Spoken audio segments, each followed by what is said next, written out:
All right, we're about to go live now. Cool. All right, cool. I'm live on all the platforms. Logic BHI is Black Hebrew Israelite. All right, John, how's it going? Are you at least 18? And do you disagree with what I have on the board?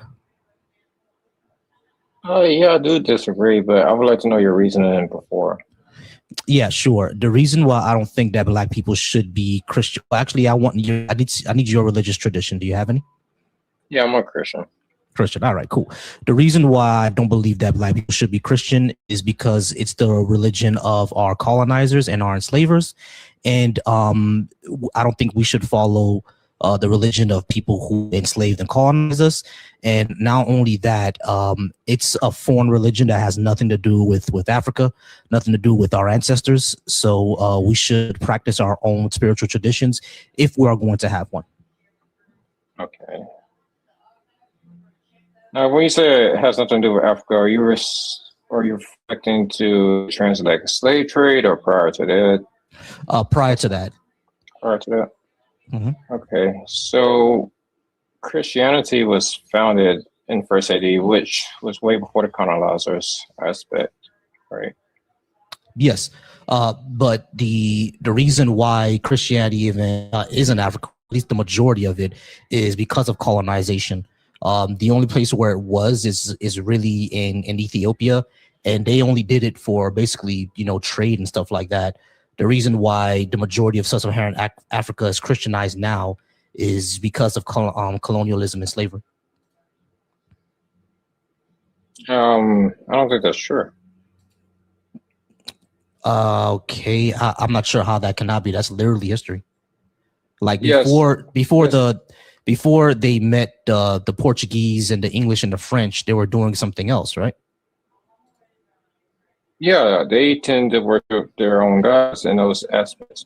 However, Ethiopia foundation was Christianity. No, it wasn't. Ethiopia was something else before it was Christian. Let's find out. But yes, many people have misused Christian beliefs. We see that even today, but it doesn't exclude you from being a true Christian, a true believer. I don't think it excludes you. I'm saying that I don't think we should be. Just because of people misused it in history. Yeah, it's the religion of our enslavers. Why would we be the religion of our enslavers? Why should we give up our spiritual traditions for another culture's ancestors? Because Jesus is not my ancestor. David is not my ancestor. Solomon, those are not my ancestors. Why should I deify them over my own? So you are aware that Jesus is Black, right? No, he wasn't. Yes, he was. No, he wasn't. Okay, what was Jesus' answer? He was melanated, sure. Okay, he wasn't a Black guy. Like Indians are melanated, but they're not Black, right? Do Indians have hair like wool? Indians don't have hair like wool, no. Okay. But that's still irrelevant. Being melanated and having hair like wool doesn't make them Black. He was Middle Eastern. He was Palestinian. He was dark skinned. So you can be Black and Middle Eastern? You can be Black and Middle Eastern, but he wasn't. What we classify as Black today being sub-Saharan Africa, he wasn't that. He looked more like the people that live over in the Arabian Peninsula and Palestine and Iran. He looked more like that. He didn't look like us. You are aware that. Nor was he from there. Like Nazareth is not in Congo, right? So it's not. But you are aware that people move locations, right? Like just because you start in Africa. Yeah, I get that, but Jesus was not a Black African. Okay, but that doesn't mean anything. But to be a Christian means to have. All right, so AJ, you see the countdown that's on I'm sorry, I forgot your name, but John's thing right here. That means that it's his turn to speak and not yours. All right, yeah, John. But yeah, Jesus was not a Black African. Okay, for the sake of argument, I'm gonna say that he wasn't. Even though I believe that he is, right? I'm gonna say that he wasn't. The point of Christianity is not about your race, right? It's about your spirit and transition to the afterlife, heaven or hell. You don't have two choices. You don't have free will. It's about using your temple, your body, to properly train your spirit so that you can align with God's will to go into the afterlife. Yes, many people have yes, many people have misused this, and yeah, I can prove that because when you die, you cannot take the flesh into heaven. Can you prove that a spirit exists? Can I prove that? So if you don't believe that a spirit exists, then that's a whole different conversation. Well, it's not really, because you said that the point of Christianity is to prepare our spirits for heaven. Can you prove that a spirit exists first? So that's one of the bases of Christianity. Okay. No, I cannot physically prove that. Okay, cool. So irrelevant. But the second thing that I would say is that this still doesn't really address my point. Christianity was the religion of our enslavers. Why should I be the religion of my enslaver?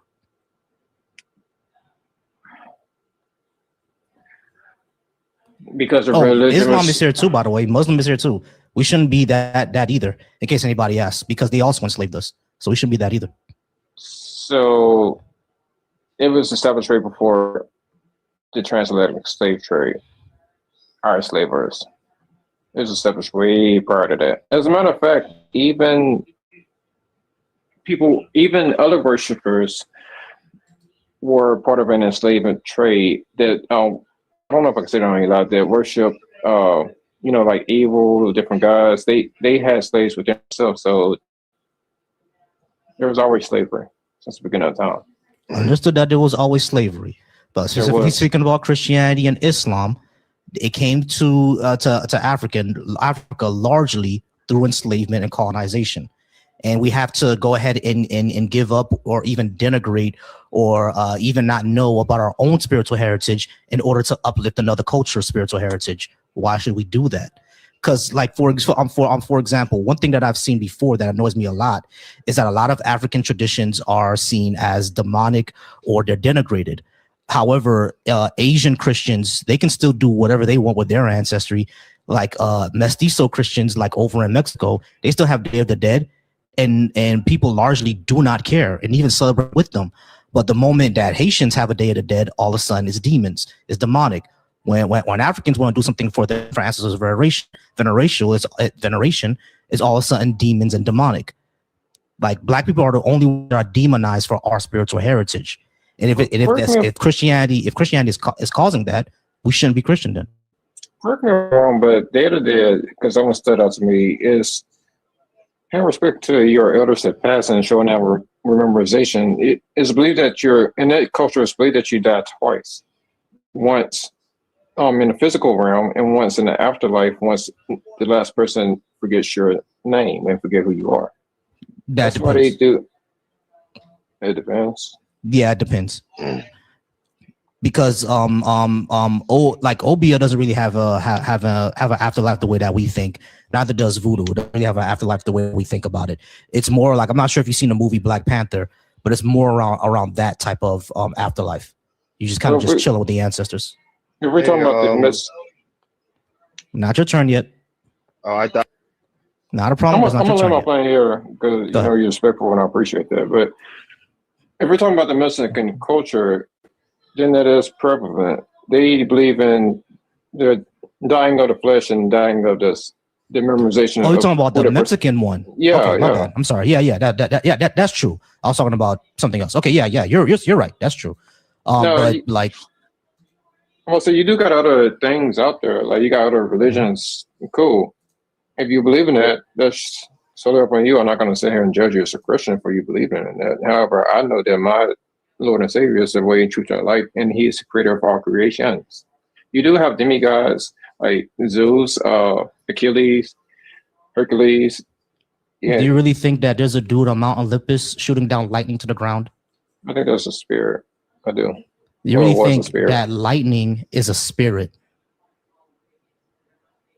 You realize that we know that lightning is charged particles. So I believe at one point there was a physical Zeus, but now I believe that it's a spirit through the flood of Noah. Right. Even the Epic of Gilgamesh, we see it in Noah's lineage. That I get that, right? But John, Yeah. you really think that there was a guy on top of a mountain shooting down lightning bolts to the ground?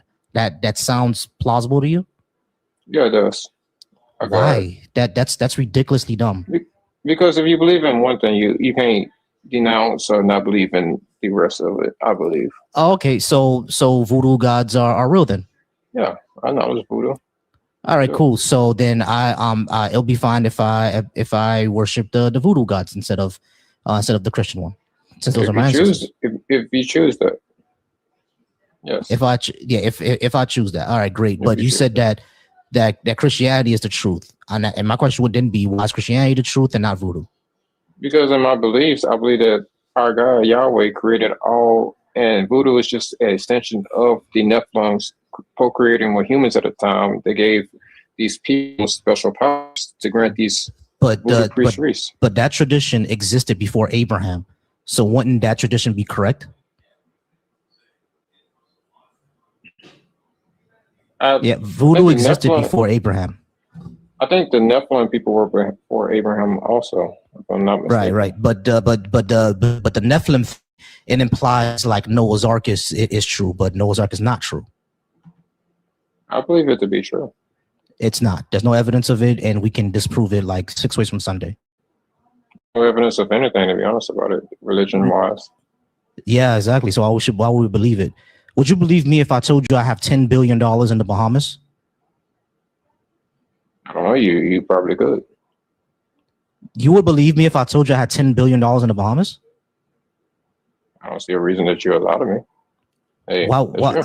John, you cannot live life. This is not even a religious topic anymore. This goes to your epistemology, your way that you live your life. There is no way. Hold on, wait. There's no way that you simply just believe something anybody tells you. You really live your life that way? Like, you're gonna get scammed. Who am I to go around questioning you? That has nothing to do with me. But John, you realize this is how people get scammed all the time, right? I do, but it only works. You can only get scammed. John. What I'm asking is, you don't live your life that way, bro, because you notice how people get scammed, right? You notice how people get scammed. So, and I'm pretty sure you've run into someone who tried to scam you before, and you did not believe them. Otherwise, you'll be homeless right now. If it has something to do with me, right? If it has something to do with me, I go back and do my due diligence and research, and I use critical thinking. But if it does not have anything to do, not have anything to do with me, I take it for what it is. You tell me you have 10 billion. Okay, you have 10 billion. Okay, cool. What if I said I have 10 billion in the Bahamas? Quit your job and follow me there, and I'll give you $500 million. Are you gonna believe that? So then I would start doing my due diligence and who you are. I would go on LinkedIn. There you go. You need evidence for something physical, yeah. Right. So you don't believe things just because someone tells you to. Now you say you don't need evidence for anything physical. What if I told you that the pink dragon is the true God and Yahweh is not? The pink dragon invented Yahweh in order to trick you, and you failed the test. So now you have to follow the pink dragon. Are you gonna believe that? No, because I know that Yahweh is the one true God. No, he's not. It's the pink dragon. The Yahweh was shitted out by the pink dragon. Okay. It's fine if you believe that. I choose to believe that Yahweh is the one true God. Right, but why'd you believe that? Like, you should believe it in the pink dragon, because if you don't believe the pink dragon, he's going to come get you. Because I have a personal relationship with Yahweh. Right? I have a personal relationship with the pink dragon as well. So which one of us is right? Is the pink dragon right, or is Yahweh right? Well, I guess we'll find out in the spiritual realm. Mm-hmm. You see the issue here, right? Not really. You're really not seeing the issue here, like how either one of us can. Whoa, mute yourself real quick. You see how either one of us can just make a claim with no evidence, right? You see the issue there? When it comes to spirituality and belief systems, there is no evidence. It's a faith-based religion. Whether you have faith in it, that it exists, and you believe in it, and it coheres with you, or you don't. I understand that it's faith, but faith is not reliable. Because the Greeks had faith, or the Egyptians have faith, that the sun was Osiris sitting up in his bed. Mm-hmm. Is the sun Osiris sitting up in his bed? No, it doesn't resonate with my faith, sir. No. Listen to what I'm asking you, John. The Egyptians believed that the Egyptians believed that the sun was Osiris sitting up in his bed. Is the sun Osiris sitting up in his bed? Actually, not Osiris, Amun-Ra. Is the sun Amun-Ra sitting up in his bed? No, sir. Right. So faith can lead you to something that's absolutely bullshit. That's absolutely wrong. So we shouldn't just take faith. My last 5 seconds, I'm gonna say this, then I'm gonna land. I really spend my lifetime believing in something that is faith-driven, that I choose to believe in.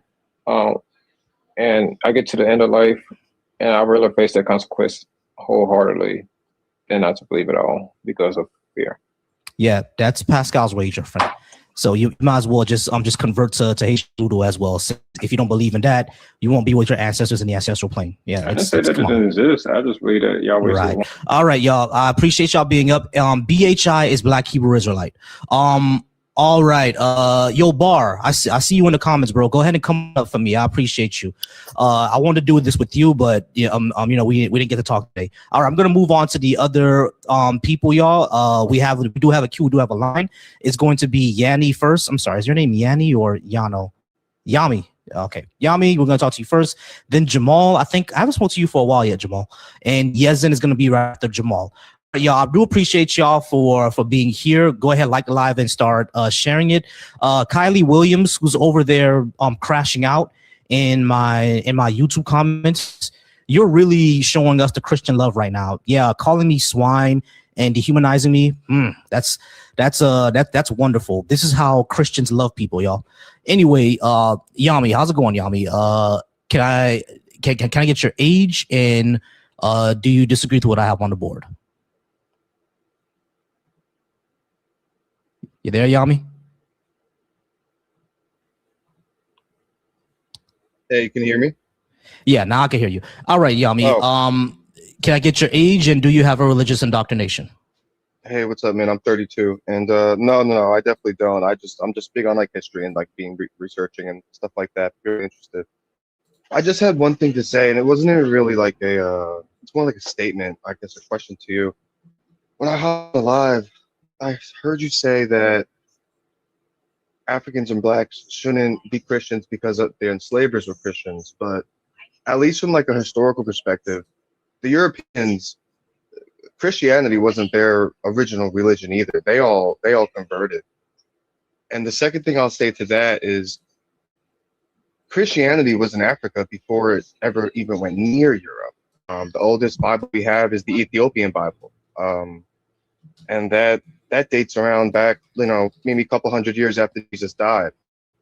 So just from like a historical perspective, for different POVs, and like I said, I don't have a side here.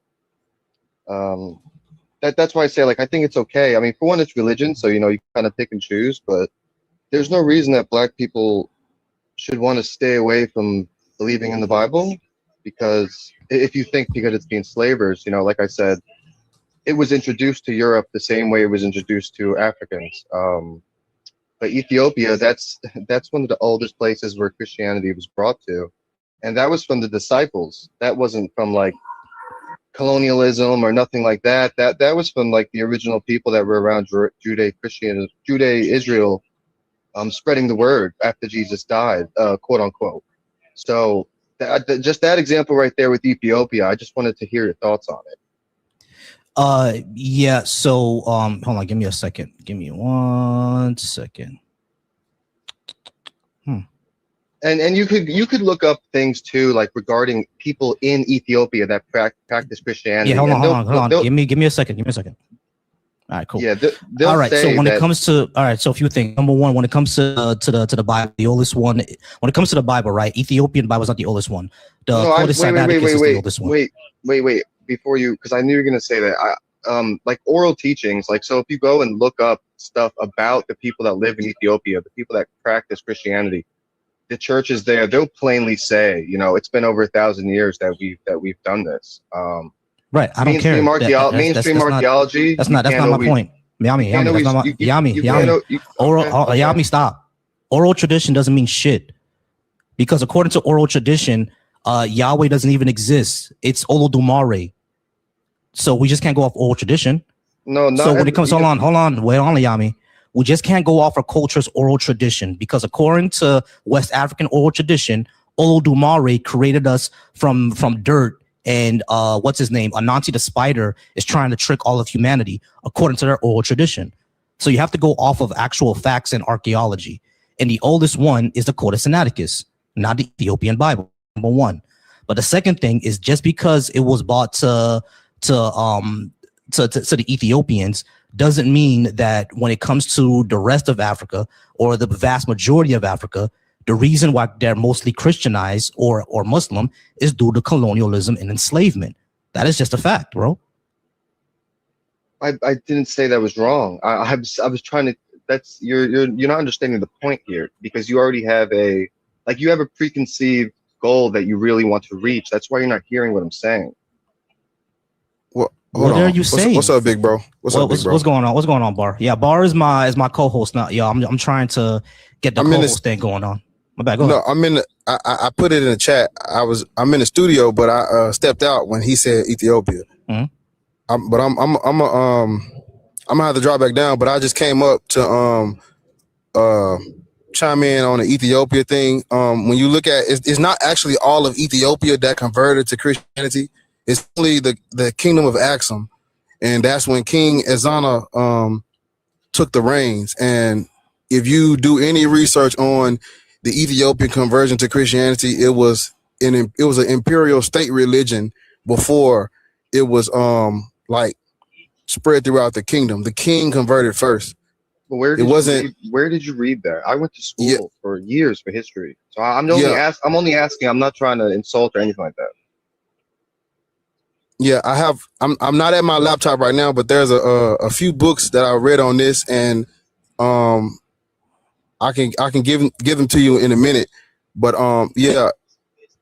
Ethiopia's conversion to Christianity was from the top down. The king converted first, not it wasn't grassroots. It wasn't organic. It wasn't traditional. It was imperial. The king. Not the I guess his kingdom. I don't know what I would use a word for that. The kingdom, that's right. Yeah, the public. The public didn't convert first. The king did. But that's how things were back in the day. Right. You're talking hundreds of years. That's how any. But you're talking about the Ethiopian Bible is not the oldest anything. No, if you look up on Google, like Google AI will tell you, I'm pretty sure, probably around. Their Bible. Okay, their Bible is the oldest. Pause y'all. All right, my bad. No, all good. Also go. So I typed it in Google. Oldest Bible in the world. The oldest surviving near complete Bible in the world is the Codex Sinaiticus, not the Ethiopian Bible. Because the Codex Sinaiticus consists of 61 or 62 books. That's the canonized Bible that you would consider like white mainstream, like Vatican created. So the Ethiopian Bible has 82 books. The full ancient Bible people would have, I guess, read, or whatever you could say, orally translate 1,000 years ago. When the Vatican, I guess, became you could say a prominently powerful thing, they took out books. I don't know if you ever heard of like the Book of Enoch and the Watchers and things like that. That's part of those other 21 books that aren't in our normal Bible that you would see today. So what? So it's not considered a Bible. Because it's not considered a canonistic Bible, it's not listed as one of the oldest Bibles because it's not considered canon. It's literally the oldest Bible. The Codex Sinaiticus. Are you talking about the Ethiopian Bible? So that's what I'm saying. Like the Ethiopian Bible is older because it contains all 82 books of the ancient world's Bibles. Like that's how the book. Like so, if you look up the Book of Enoch, that's a banned Bible. That's considered an apocryphal text. And Jews and Christians in the I can't remember when, maybe the 1100s or 1100 AD, something like that. They all determined, okay, these other 21 books of the Bible that talk about the Nephilim and the Watchers and the Great Flood, that's not real. We don't want that in our book. But we only want the stuff about the Old Testament with the Jews and the New Testament with Jesus, which is how we get to 61 or 62 books up today. Hold on, I just kind of just looked this up. The Codex Sinaiticus was written around the 4th century, around 330, 360 AD, and the Ethiopian Bible is in the 5th century, around the 500s. So the Codex Sinaiticus is older by 200 years. Okay, so for a question, and this is me from going to school for history. We know for a fact that history is written by the victor. The original Bible had 82 books. How do you know? We don't even have the original Bible. So how do you know that? The Dead Sea Scrolls were discovered. So when the Dead Sea Scrolls were discovered, Dead Sea Scrolls not the original Bible though. What? No, but that gives a but that gives a glimpse into time of what these people considered. I understand that. What I'm saying is that when it comes to the Bible and books and what was written like that, the Codex Sinaiticus was written in 300, and the Ethiopian Ge'ez Bible was written in 5. So the Codex is older by 200 years.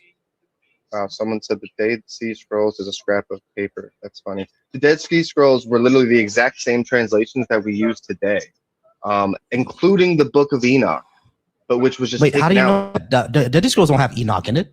Wait, how do you know that? Hold on, let me take a look at all this. Exactly. Look up where the Dead Sea Scrolls came from. It was alongside a massive scroll which contained the Book of Ezekiel.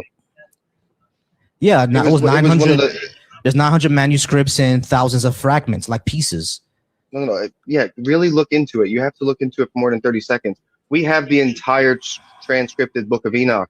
Where do you think the stories of the Nephilim come from? Not from what I'm reading. It said the Book of Enoch was like there's only fragments in the Dead Sea Scrolls. It takes more than 30 seconds of reading. I'm sorry, I'm not trying to be insulting, but it really does. I got you. But you said that we have the full book, and then when I looked it up, it says that the Dead Sea Scrolls only have fragments of the Book of Enoch, not the entire book. What do I look then? We have the entire you might not be able to type it in that way. If you want, you could just type in, do we have the Book of Enoch or something along such. Wait, Yami, hold on, Yami. I don't think you understand what I'm trying to say here. I agree that we do have the entire Book of Enoch. I agree with that. What I was disagreeing with is when you said that we have it from the Dead Sea Scrolls, and the Dead Sea Scrolls only have fragments of the Book of Enoch, not the entire book. That's what I'm trying to say. We have the entire Book of Enoch. I agree with you there. I get what you're saying. Also, the Kingdom of Axum, they were polytheistic up until the 4th century. So their Bible, or whatever books you're trying to use to say that theirs is older, their Bible does not predate what Volcy is talking about, the Codex Sinaiticus. It doesn't predate that.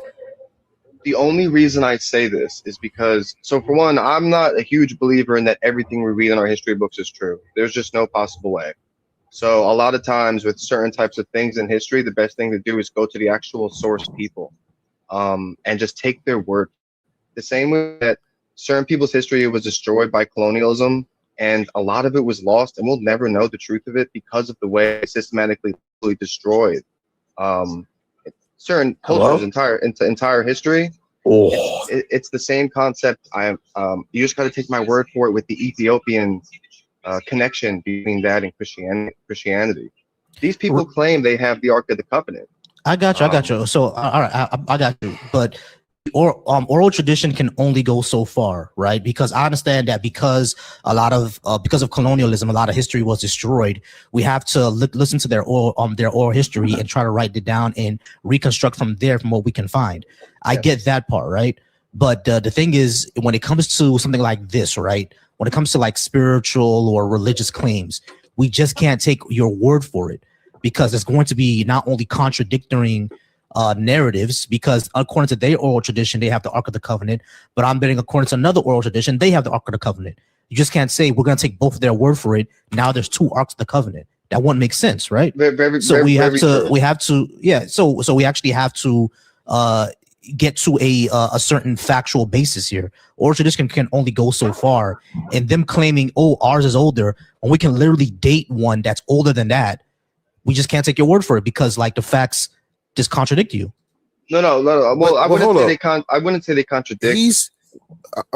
Volcy, what he's doing is actually, it's irrelevant, because you can't use Ethiopia as the get out of jail free card on why black people should be Christian, because they did not convert to Christianity until the 4th century. Their Bible cannot predate their conversion to Christianity. We already have Man, we already have codices. Codex Sinaiticus, Codex Vaticanus, and Codex Alexandrinus predates the Ethiopian Bible. You can't come behind that and say, well, even though we have 3 Greek manuscripts that predate their Bible, we're going to say they're just the oldest because they are indoctrinated and they believe they have the Ark of the Covenant. No, sir. If you look up the coins, if you look up King Ezra's coins, they literally have pictures of them online. You look up his coinage. It was it had the if I'm not mistaken, it had the pagan sun disc on it, and it had their original what I'm trying to say. Shit, Original I'm sorry. pantheon. Yeah, they had a pantheon of deities that they believed in, and when do you see their coins minted with crosses on it?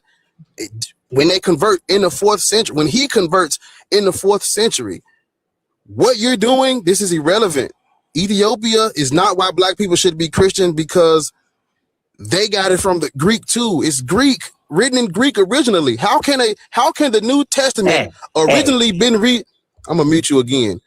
How can a text that everybody's saying it was originally written in Greek, where in Ethiopia is Greek the original language spoken? Off rip, we're dealing with a text that comes from Greek, Koine Greek manuscripts. You can't say that the Ethiopian Bible predates the Sinaiticus. You cannot say that. This is irrelevant. Black people still should not be Christian.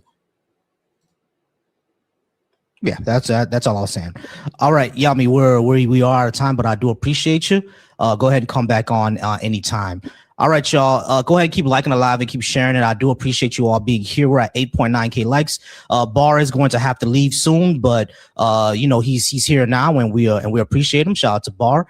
If you are a black atheist, agnostic, skeptic, or humanist, remember that the Black Atheist Skeptics and the B.A.A.S.H cookout is going down in June in Central Florida. Bar will have the bars. All right. So Jamal, we're gonna go with you. It's been a while since I've spoken to you, Jamal for Jesus. I'm not sure if you ever spoken to Bar before, but he's here now for the time being. But how's it going, Jamal? Let's go ahead and put 15 minutes on the clock. Why should black people be Christian? Yeah, I'll say I say everyone should be Christian because Jesus is the truth, man. He's the way, the truth, and the life, and the only way to the Father. He's the light of the world. How do you prove that to be true?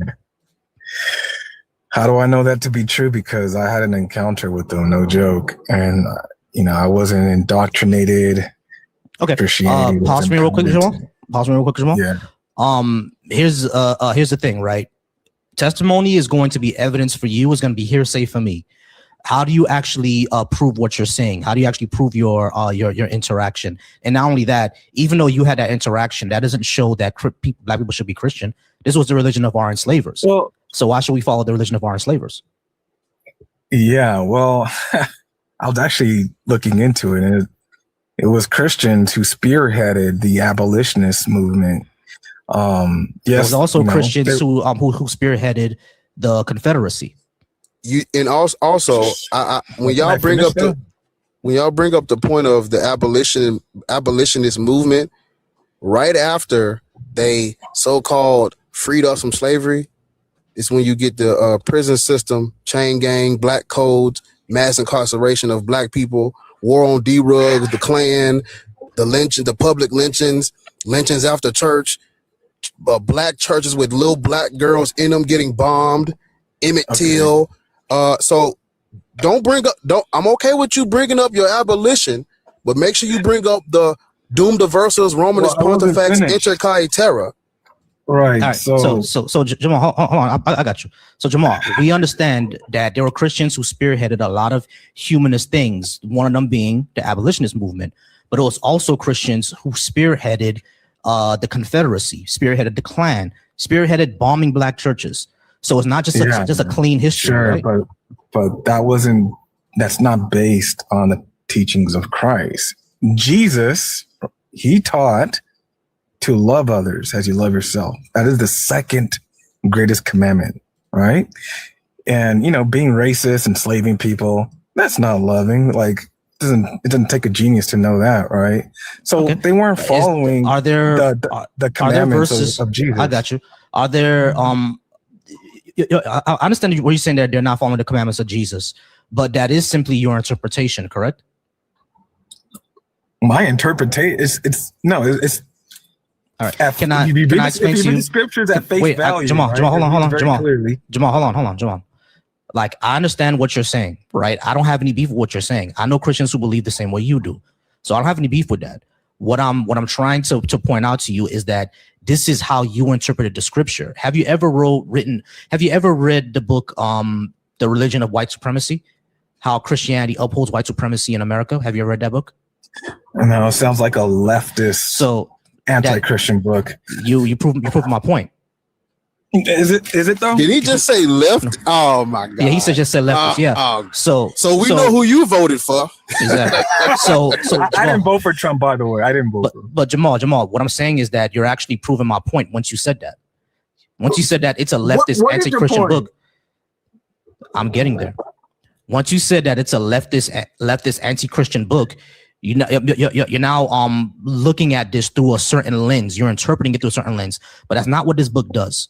What this book does is that it analyzes how Black Christians and Hispanic Christians view Christianity versus how white Christians view Christianity. Now, the way that you view Christianity, I'm not sure what your race is, but the way that you view Christianity, your name being Jamal, you're Black. Okay, so your name being Jamal, I guess that you're Black. But the way that you will view Christianity, you will view it through the lens of being liberating and anti-racism and more communal. That's not the way most white people back then, and even still to today,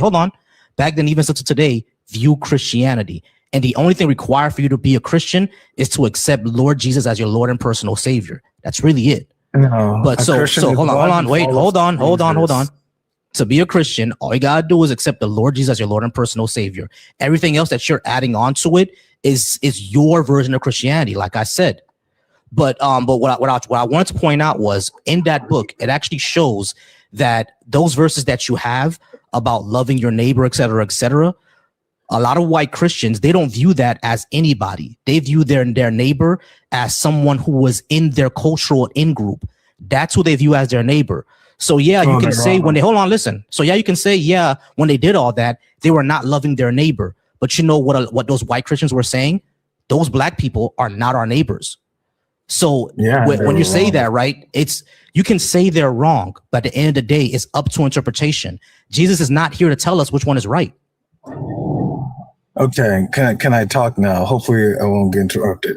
So you brought up slavery, right? You know, slavery existed in Africa prior to the colonization from Europeans, right? Yes. So you can't blame Christianity for that. And again, Christians, quote unquote, were involved in the transatlantic slave trade. However, it was Christians, right? Especially from the Quakers and other sects of Christianity who pushed really hard, right? They were crying out loud. Their voices were loud to end slavery, right? And eventually, Jamal, we already been through this. Jamal, we already been through this. So we know that. Hold on, wait. We know that, Jamal. We've already been through this, bro. You don't have to repeat yourself. We know that Christians spearheaded abolition. Christians also spearheaded slavery. So it's a wash, bro. Not only that, when it comes to the Western world, it wasn't even Christianity that toppled it. It was Haiti, and it did it through a voodoo ceremony. If it wasn't for the Haitian Revolution, they wouldn't have ended slavery in the rest of the world. I'm talking about the transatlantic slave trade. That was the Haitians. Haiti's a country. That was a revolution against the slave trade. I'm talking about the whole slave trade, the whole system. Right? I know you're talking about the whole system, but the catalyst to ending the entire Atlantic slave trade was the Haitian Revolution. That was the catalyst. No. Yes, it was. Have you ever read Black Jacobins? No, I have not. Okay, in Black Jacobins, hold on, wait. Let me, Jamal, listen. Within Black Jacobins, it actually explains that Haiti was the catalyst for all the other nations around that time, Spain, France, and Great Britain, to consider ending the Atlantic slave trade. And when they saw that France was losing so much money without Haiti that they had to sell their possessions in America, Great Britain then spearheaded to end slavery because it was no longer economically feasible. Because after the Haitian Revolution, all the other slave colonies started to rebel. So it was no longer economically feasible. That's why Great Britain ended it, and that's why Spain ended it, and then United States ended it in last place in 1865. It was all about the Haitian Revolution, and the Haitian Revolution was spearheaded by voodooists, not Christians. Okay, so even prior to the Haitian Revolution, which was, I believe, in the early 1800s, right? Again, there were Christians, loud voices that were saying, "Hey, let's end slavery because Black people are also in the image of God," right? People like John Wesley, people like William Wilberforce. These guys were like, "Yeah, we shouldn't be doing this," right? And eventually, countries started to abolish slavery. So, I mean, you're saying that the Haitian Revolution was a factor. I haven't read any sources that says that, but I'll look into that. But not only that, I'll say this as well too, that as a Christian, right? I know that Christianity, like just following Jesus, has changed people's lives. I don't know where you live, but in America, we have in some areas we have like a crime problem, right? And I've seen when people I live in the States as well. I grew up in Florida. Here's what I want to respond to. Here's what I want to respond to. Yeah. You never read anything that the Haitian Revolution was a factor to ending slavery. That's because, as again, proving my point, within America, within an American Christian context, a bunch of people who worship other gods does not align with their cultural context, so they're not going to teach that. That's not that. That's number one. But the second thing that I would say is that yes, we understand that Christianity can change people's lives. So can Islam, because I know people who are out there shooting, killing people, went to jail, became Muslim, and their lives changed around. As a matter of fact, we have an example of one of the greatest heroes in American history that did that. Malcolm X. Malcolm X was a hustler and a street nigga. He went to jail, became Muslim, and became one of the prominent figures in civil rights. And his philosophy still lasts to this day. So it's not simply now MLK was also Christian, so we give you that one, right? We're not talking about Islam. I know we're not talking about Islam, but you're not really understanding my point. My point is that yes, we understand that Christianity can inspire people to change their lives around and do great things. So can any religion. Okay, so what's wrong with the Black person becoming Christian? You haven't even gave like a positive. I told you. I already told you it was the religion of our enslavers. The reason why the majority of sub-Saharan Africa is Christian right now is because of slavery and colonization. That's the reason. No, it's also the secondly, saying that Christianity was the religion of our liberators, it completely not denigrates, but it completely erases the fact that Black people freed themselves, not just with the Haitian Revolution, but also with civil rights here in America as well. It completely puts it on white Christians and not us liberating ourselves, bro. Jamal,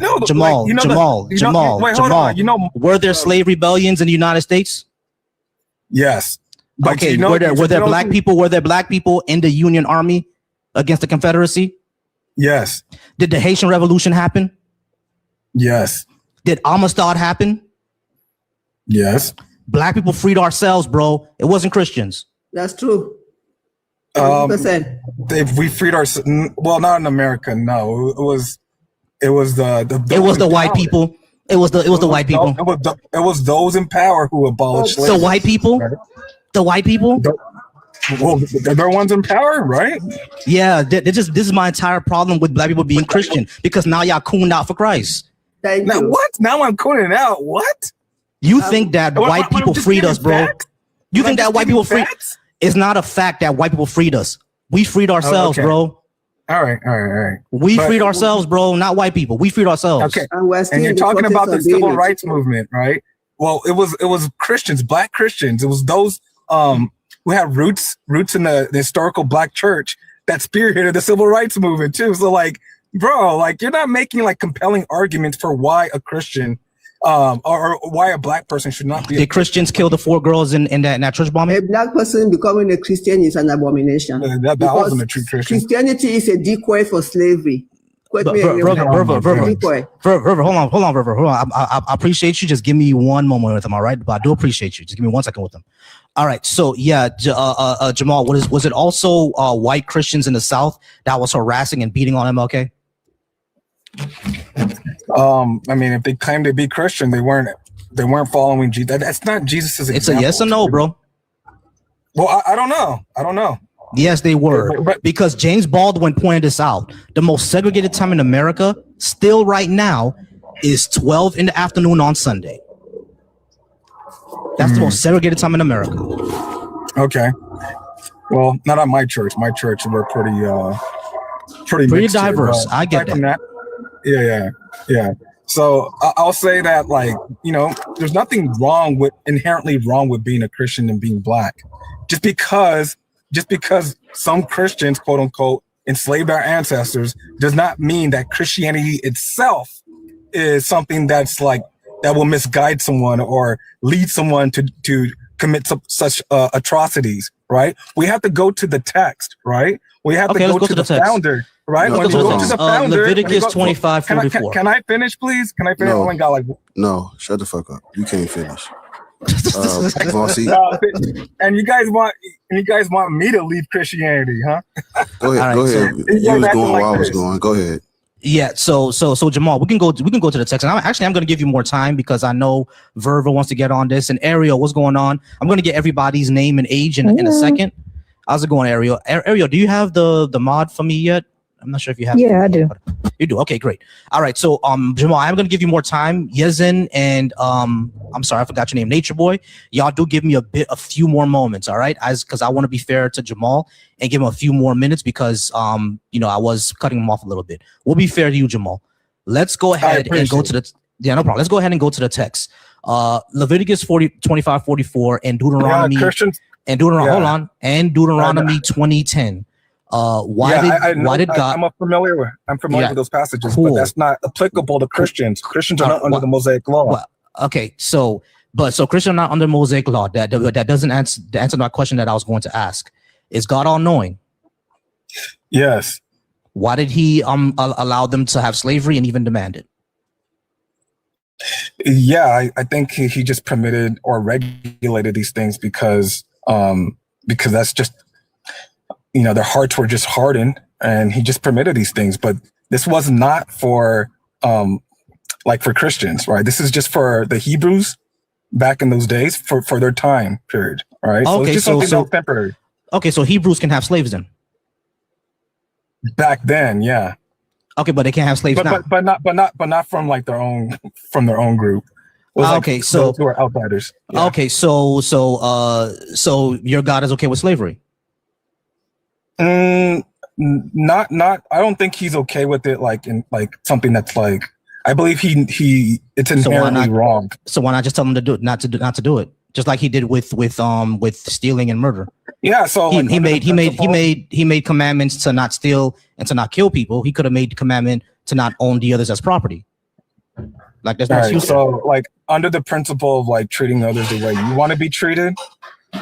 Slavery is something that you shouldn't do. Right, but I'm not going to enslave others. Right? I got you, but he not only gave rules around it, and you just said that he allowed it and permitted it, and not only that, in Deuteronomy he actually demanded it. So no, he didn't demand it. Yeah, in Deuteronomy 20:10, yeah, he demanded it in Deuteronomy 29. You want me to read it? Yeah, go ahead and read it. When you draw near a town to fight against it, offer it terms of peace. If it accepts your term of peace and surrenders to you, then all the people in it shall serve you at forced labor. That's slavery. That's Deuteronomy what? Deuteronomy 20, verse 10. When you draw near to a town to fight against it, offer you terms of peace. If it accepts your terms of peace and surrenders to you, then all the people in it shall serve you at forced labor. That is slavery. And that's God talking to, I think, one of the prophets. I'm telling the Israelite I don't know what translation you're reading because the NRSV. Chapter 20. Yeah, I'm reading the New King James. It says, "And it shall be that if they accept your offer of peace and open to you, then all the people who are found in it shall be placed under tribute to you and serve you." So yeah, that's slavery. My God, that's slavery. Yeah, I don't know. A tribute and where they serve is slavery. That's just old language. That's just old. Hold on, Jamal. A tribute in which people would serve you is slavery. That's just old English language, which is why scholars don't like the New King James, because it does what you're saying. It does what you're doing. Yeah. You're trying to wiggle your way out of it. English. Hold on. Listen. When it comes to that version of English, that old English, giving someone as a tribute to serve someone else is giving a slave. Yeah. New King James is updated. Hold on, Jamal. You need to slow down. Listen. A tribute in which someone else serves someone else, that's slavery, bro. That's slavery. That's how old English used to work. That's slavery. Now, the NRSV is what biblical scholars use. That's why I'm using the NRSV. So this is slavery. Okay, so the question that becomes, the argument then becomes that your God accepts slavery, and you keep trying to argue with me that he doesn't. He does. So what happened? So what happened? So what happened? What happened? I already said it that he does. Okay, so what happened to our ancestors was fine according to you. Jamal, you got to come off of mute, but really quickly, please slow down just a little bit. You keep over talking, and it's hard to hear both of y'all at the same time. I appreciate that, Eric. Yeah. So what happened to our ancestors? So what happened to our ancestors is fine according to you. No. Oh, so you disagree with God? I keep going back to what Jesus taught, right? Remember, Jesus is the founder of Christianity. John, hold on real quick. Can I just finish with this? I just need clarification. I know I'm being unfair. I'm sorry. I just need clarification. So you already said that God was okay with slavery. So if that's the point, and I said, hold on, Jamal, hold on. You already said God was okay with slavery. You said that a few minutes ago. Everybody was here. They all heard it. You said God was okay with slavery. So if that's the case, and you're saying that what happened to our ancestors was horrible, you disagree with God. Because God is okay with slavery, according to you. No. So let me be more clear. Under the old covenant, right? For the Hebrews, yes, it was permitted for them, right? But it does not mean that it's something that's permissible for all times, for all people. No. Why not? Because again, I'm going back to what Jesus taught. The second greatest commandment. Jamal. I can't even we're not gonna move on. We're not gonna move on. We're not gonna move on because you're mixing two different points. Like slavery being for one people in a certain group, and what Jesus said are two different things. So let's not mix two different points. Let's finish the one point first. So God was okay for slavery for the ancient Hebrews, but he wasn't okay for everybody else. That's still a problem because that puts the ancient Hebrews into a special magic place. So God is an ethnic supremacist. Okay, so how's that applicable for Black Christians today in America? Like that means that we shouldn't be following the disgusting worshipers of some ancient people who are foreign to us. But what if a person chooses to, because it makes them a better person? If you choose to, you can. It doesn't make you a better. What's it to you? What's it to you? He can choose. He can choose it if he can. What's it to me is that I don't think that we should follow the religion of our enslavers. Like I said dozens of times before, well, I don't think that we should denigrate or forget our own spiritual heritage because these motherfuckers came around. Okay. Well, I choose to follow the religion of my liberators, right? And it's not hurting you. It's not. Your liberators were Haitian voodoo. Okay, and it was also Christian abolitionists, right? They didn't liberate shit. They didn't liberate a goddamn thing. Black people liberated ourselves, bro. I'm gonna keep saying that to you, and I'm sorry I'm being unfair, but I'm gonna keep saying that to you because we're not gonna do this cooned out. I mean, Black people liberated ourselves. Period. All right. Okay. So the you need to accept that, bro. You have to accept that people like Wilberforce, John Wesley. I'm not giving my liberation. I'm not giving my liberation credit to white people. We liberated ourselves. And there was also Christian Black abolitionists as well too, like Frederick Douglass. Right? So we liberated ourselves. Okay. All right. So and they were Christian, right?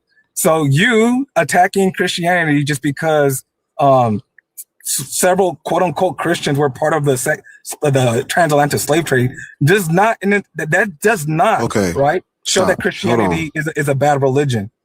I didn't claim that. All right, someone else go. I'm sorry. Go ahead. No, we really done with him. But Well, yeah, it's really nothing much more we could say. But what I would just say to him is, Christianity or the Christians weren't just a part of the transatlantic slave trade. They started it. The transatlantic slave trade is initiated by the church. That's why I was telling you earlier, don't bring up your abolition if you don't know. Have you heard of the Doom Diversus? The what? Doom Diversus. No. Right. Don't bring up abolition if you don't know what the Doom Diversus is. Because you're speaking about these white evangelical Christians or the church. You're speaking as if they just were at the table during the transatlantic slave trade. No, sir. Transatlantic slave trade begins with Christianity. The Doom Diversus is from the church telling the Europeans to go in and reduce all Africans, all black non-Christians to slavery. Reduce them all to slavery. And then you get, this is colonial law. This is Christianity. That's not Christianity. Sir, this is the.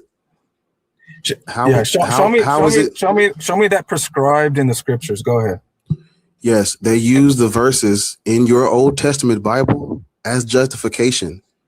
They what they did was during the Renaissance, they attributed the curse of Ham to black people, and by saying that the sub-Saharan Africans were descendants of Ham, everything in that Bible that it tells you to do to these aliens, these foreign nations, these Hamites, these Canaanites, or whatever, they use those verses. Listen to the next part. Whether we agree with their interpretation is irrelevant. They used it. There's nothing we can do to say, well, I don't like how they used it. It doesn't matter if we don't like it. That's why we're Christian. That's how they used it. It was colonial law. So twisting the scripture, you think that is Christianity? But they didn't twist anything, Jamal. Jamal. What you need to understand, what they need to understand is that they didn't twist anything. Leviticus 25:44 and Deuteronomy 20:10, like I just read to you, were not twisted. That's literally what they say to do. Leviticus says to go out and have slaves from the nation around you. Deuteronomy 20:10 says that if offer you terms of peace, they shall serve you at forced labor. That's what the verses say. They didn't twist anything, bro. Whether you like it or not, these were horrid, disgusting verses. For some reason from your God. We don't think it was from your God. We think that this is just humans doing what humans do in ancient brutal times. But according to your Bible, to the God that you believe, he was fine with this, which is what you said from the beginning. Yeah, so again, I'll just go back to like what Jesus taught, because you guys just keep like skipping over that, and you guys don't want to like accept what, you know, the core message, like the fundamental message of Christianity, according to the founder of Christianity, Jesus Christ, right? And just to treat others the way you want to be treated. You know, love others as you love yourself, aka the golden rule, right? Is that unique to Jesus? Under that principle, Jamal, is that unique to Jesus? Jamal, is that unique to Jesus? That's not my argument. But my claim is that's my question to you. I understand your claim. I get your claim. I get your claim. But my question is, this is the core teaching of Christianity, right? I understand your claim. I understand your claim. But can you concede your claim? No. But your claim. No, no, I'm not going to concede that. I'll give you a reason. Your claim is that the core message of Christianity, or the core principle of Christianity, is to love others as you love yourself. My claim is that the core message of Christianity is to worship Jesus. That's the core. That's the core of Christianity. Because you can love others as you love yourself. That doesn't make you Christian.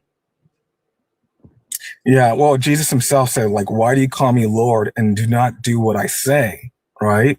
And he says, like, of all the commandments that he said that the second greatest one is to love others. So Jamal, remember when you said, y'all take care. Jamal, hold on. Remember when you said that about the slavery and how they were not supposed to treat each other like that? That commandment that y'all love to bring up is not for everybody. It's the same way. That is between themselves. Love your neighbor. Who are your neighbors? Fellow Israelites, not everybody else. That does not apply to everybody. It's 100% true. Read your book. Jesus gives a story or a parable. Jamal, I already asked you to please stop interrupting. His time is up anyway. Is the context of that verse, the whole scriptures. It's about the Hebrews, including that. Those commandments are not for everybody. When he's telling them to love their neighbors, he's telling them to love each other. Them nations around you, he don't give a fuck. That's where So what you about get the your slaves. Samaritans? It all ties in together. I heard you, Bar. Volcy, Yeah. Volcy, Yeah, go yeah. on. Let me I got to go ahead and drop send it him to because the his time was burger. up. Go on, send him to the I got you. Yeah, his time was up. I'm going to bring up Dreadful. I appreciate Dreadful for being up here as well. Dreadful, how's I'm not it hooked going, up bro? to the thing, but if I did, I would clap. What's good, I got y'all? you. I got you. How's it going, Dreadful? Jamal, your time was up. What's good, bro? What's going on, Dreadful? All right, y'all. We're gonna move on to Yezin. I appreciate everybody being up here. Let's go ahead and get the likes up to about 25K within the next few minutes. Verva, I know that you wanted to get into this one. I'm gonna let you in next. I'm sorry, your name is Vera Vita, correct? I'm gonna let you into the next discussion. We just had to finish off with Jamal. Give me 1 second, all right, everybody. Yezin, can I get your age, please? And do you have any type of religious indoctrination? I'm 19 and no. Oh, you're not a Christian or Muslim. No, I'm Muslim. I'm not sure what you meant by that. My fault. Oh, you're Muslim. Okay, cool. Yes. Pause for me real quick. Nature Boy, are you at least 18 and do you have a religion? My religion is love. Okay, gotcha. Pause for me real quick. But I do want to have a question for you. Hold on. One second. All right. I don't know how to say this name. Mehens Devo. Jesus Christ. I'm just gonna call you Devo. All right, Devo. Are you at least 18 and do you have a religious indoctrination? Devo, you there? Do it with the red hat. Going once. All right. Let's see. Alita, how's it going? Are you at least 18 and do you have any religion? Yes. And my religion is science. Gotcha. And mom, gotcha. Mama Zoka, are you at least 18? Hold up, Volcy. Hold up, Volcy. What's with y'all and all these? My religion is love. My religion is. We're gonna get into that, bro. Trust me, we're gonna get into that. We're gonna get into all that. I just want to make sure that everybody on the stage is supposed to be here. And Mama Zoka, you're the last one. Are you at least 18 and do you have any type of religion? Yes, I'm over 18 and my religion is nature. Religious nature. Great. All right. Pumpkin, how about you? 18, at least 18 religion? Yes, I'm at least 18 and I don't have religion. Gotcha. All right. We're going to go ahead and talk to Yezin. Yezin, I'm going to go ahead and put 15 minutes on the clock. You're going to be talking, since I took over the last conversation, you're going to be talking mostly to Bar, Ariel, Dreadful, and Vera, if she wants to get in. And you guys can go ahead and jump in on this one. Yezin, why should Black people be Muslim? We don't think that we should be, because Islam was used to enslave us as well and has been used to denigrate African spiritual tradition as well. So why would we be that? Bar can also give you the reference for how Islam was used to enslave us, to name us as to other Black Muslims in order for Arabs to enslave them. So those are the reasons why we think we shouldn't be Muslim. Why do you think we should be Muslim? Well, I just want to say, you should, I know you do this a lot. I mean, I understand if you see a certain group doing something, you're going to judge the religion, but that's really not how it should be. Because that's like me judging Black people, you know, and seeing a group of them do something and then me, you know, judging them and saying they're not good people. So I just think that's stupid. Okay. And cool. also, I also think Black people, like, not Black people, Africans enslaved themselves by selling their own slaves. Obviously, not all slaves are, you know, Black people just selling themselves, but a lot of them, you know, Africans are selling Africans, enslaving them. So it's like, who's to judge? I got you. Pause for me real quick, everybody. All right. So just to reiterate, Yezin, your 2 points was we shouldn't judge a religion for the actions of a few, and Africans enslaved Africans. Those are your. Well, not all the Africans that are enslaved each other. Obviously not. But I'm saying that's an example, as you can't just judge someone because they did something wrong, or judge their whole ideology because this person that believes in that ideology did something wrong, because no one's perfect. Okay, cool. You know? So your first point was that we shouldn't judge religion for the actions of a few. We'll get into that. Why that's bullshit. But the second thing is Africans should blame themselves because they sold other Africans to the Arab traders. Wait, say the last part again. Sorry. Africans should blame themselves for Islam because they sold themselves to other enslavers. I didn't see that. I did not see that. Okay, so what was your point about African slave selling slaves? What was your point about that? I was trying to say that, you know, obviously Muslims enslaved people, which is wrong, and the Quran doesn't, is not for that, obviously.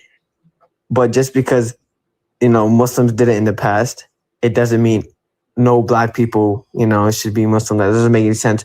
In fact, there was prophets that were Muslim, so. We know there were Black Panther prophets who were Muslim. All right, guys. I'm going to go ahead and start his time over because I know y'all want to get into this. I was either Bar or Dreadful. One of y'all came off of the thing first. I think we both came off mute. Yeah. All right. So just to reiterate his claim, y'all, we shouldn't judge Islam for the actions of those who enslaved us. What do you got to say to that, Dreadful? Go ahead.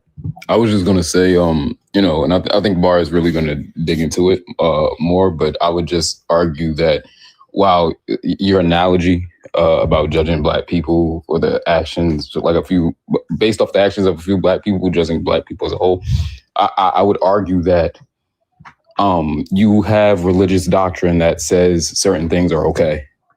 And I think that's where our judgment comes from. It's not just we're judging you based off the actions of what certain things. So when, for example, right, and I'm not as well versed in the Quran, which is why I said I'm going to let Bar take it. But like I know, for example, when we talk about I had a conversation with a Muslim earlier, who he had to basically acknowledge that your prophet was married to a child, right? And he wouldn't condemn that, even though he tried to condemn the Epstein files and things of that nature. And I think when we look at certain religious texts, right, I'm not saying that just because you follow Islam, you are necessarily a P3DO, but I am saying you are okay with it, the concept of it, the idea of it. If you won't critique certain shit because it is in your religious text and you try to justify it, you are complicit. And so in the same way that I would say, as we say, black people shouldn't be Christians because in that religious text, it justifies our enslavement. I would say that, you are okay with these things. So it's not necessarily about the actions of a few. It's what's in that text that you guys justify and excuse. Does that make sense? Yeah. So I could get to that. So you saying I don't want to get into the P3D. It was just an example. So when we talk about the enslavement of Africans, explain to you real quick. It'll be quick. It's okay. I'm just showing you that, like, when we talk about the enslavement of Africans. I'm here to tell you why that's not true. What do you mean it's okay? Okay, it'll be quick. Listen. So one, getting married, for a woman to get married, they have to go through puberty. They have to be mentally ready. And this is in the Quran, by the way. They have to finish puberty, be mentally ready, right? And back then they died a lot earlier. You can believe this if you want, but they, average lifespan was 30 years old. They died a lot earlier. It was not. Yes, it was. No, it wasn't. If you didn't die during childbirth, you had a lifespan about 50 to 60 years old. That's not true. But again, this is why I don't want to get into it, because it really is not a part of it's not a part of what we were talking about. So my point is that the same way that's in the Quran, there are verses that talk about capturing people and doing things, and that is my point. You guys will justify that. I can get to that one. So no, stop. You be quiet. I'm gonna mute you for a minute because you ain't gonna let me talk. No, we're not. You're not even black, so I don't know you black. Please be quiet. Because I'm not. This is actually not for you. This is for the people who are watching. You're irrelevant. You're just a pawn in the game. All right, yo, you want to? I'm gonna mute you again. Thank you. To the people who are watching. The reason why black people shouldn't be Muslim is the same reason why we shouldn't be Christian. The transatlantic slave trade didn't appear out of thin air. The Europeans that came in, they literally took over what the Arabs were doing. They just took it over. This trans-Saharan slave trade, it was first, it lasted longer, and way more Africans were enslaved by Arabs. We're not comparing out. We're not. This is not. I'm sorry. Yeah, this is not about the lesser of two evils or which trade was work. No, equally terrible. If you go and read the book, Black Labor, stop fucking coming off mute. Thank you. If you go and read the book, Black Labor, White Wealth, the author will tell you that the church, the Christian church, they're only second to the Arab when it comes to the exploitation of African people and Black people. Earlier, Jeffo had brought it up, but it's called takfir, and this is what the Arabs would use as basically to say, "Oh, you're not a real Muslim." It's called takfir, where they would basically this allowed a legal loophole because in Islam, Muslims can't enslave other Muslims. Africans would convert to Islam out of survival. Well, if they capture me or they kidnap me or they catch me and I'm Muslim, I'm good. Motherfucking Muslims started using the doctrine. It's called the doctrine of takfir. They would use this as a loophole to, "Oh, you're not a real Muslim because you're not an Arab." During the Arab slave trade, the Arabs would castrate the boys, and majority of their slaves were our young women. They did not. It's, everybody talks about white supremacy and Europeans, the white man. The Arab man did the exact same thing. We're not majority, or not majority. We're not Muslim out of revelation, spiritual, divine. No, we're Muslim out of survival. If you go and read, it's called The Walking Quran. And who is this author? It's called The Walking Quran.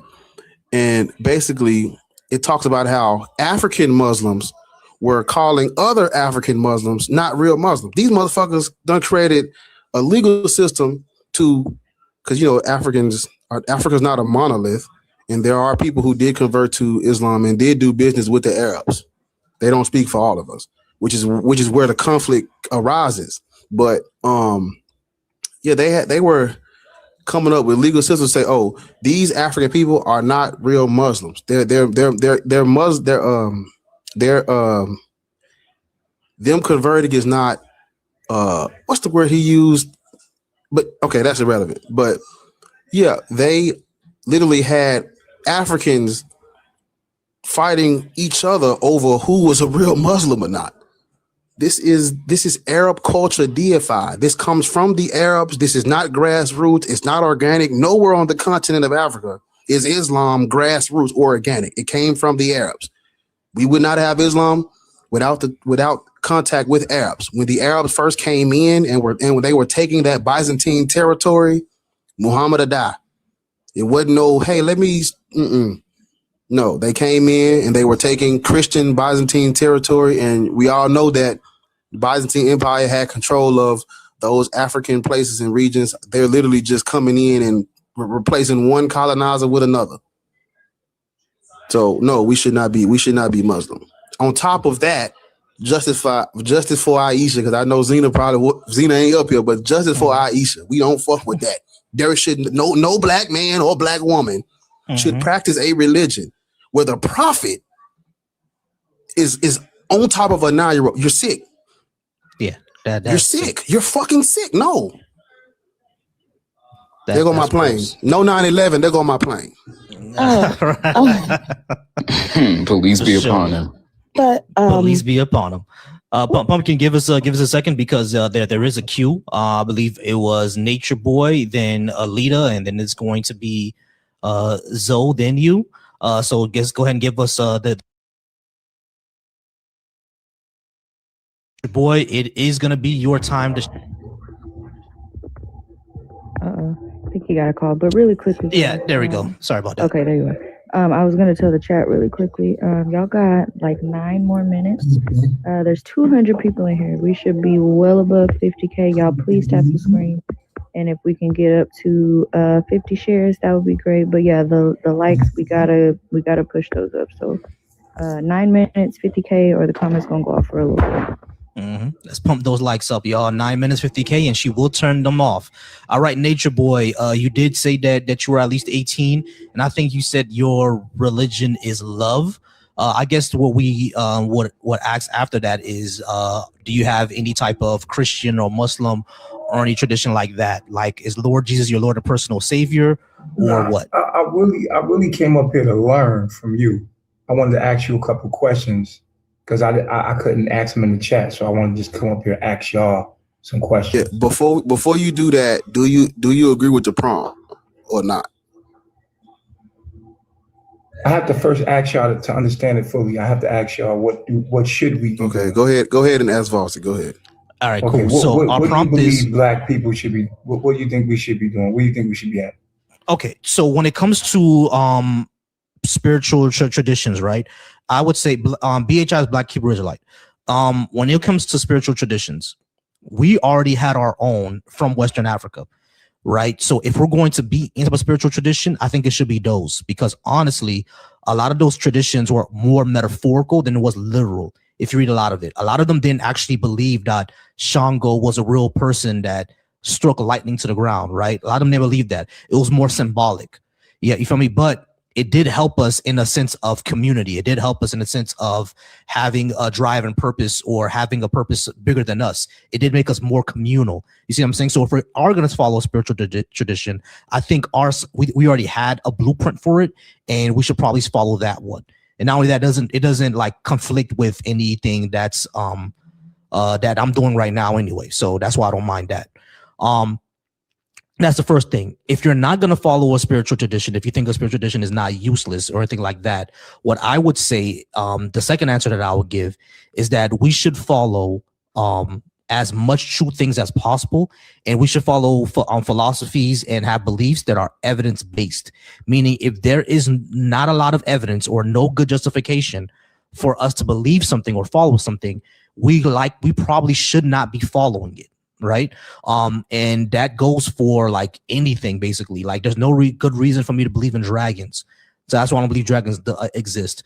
Just this past weekend, people were arguing me down on the app Threads, which is basically like a Instagram clone of Twitter. But they were arguing me down about mermaids in Haiti and Jamaica. And I keep telling them that every single time that a person describes a mermaid to me that's Haitian, they always describe a crocodile every single time. Green, scaly skin, sharp teeth, and long snout. It's a crocodile. That's all they were saying, right? So there's no evidence that mermaids exist, so we shouldn't believe in mermaids. You see what I'm saying? So I think that's what we should be following. Something that is already steeped in culturally within us, number one, and things that are evidence-based and are as true as possible. If anyone else wants to answer that, y'all could. Yeah. The only thing I would add is, Lord's ain't here, but she would tell you everybody's copying us anyway. So it's like, everything Volcy just told you is 100% facts.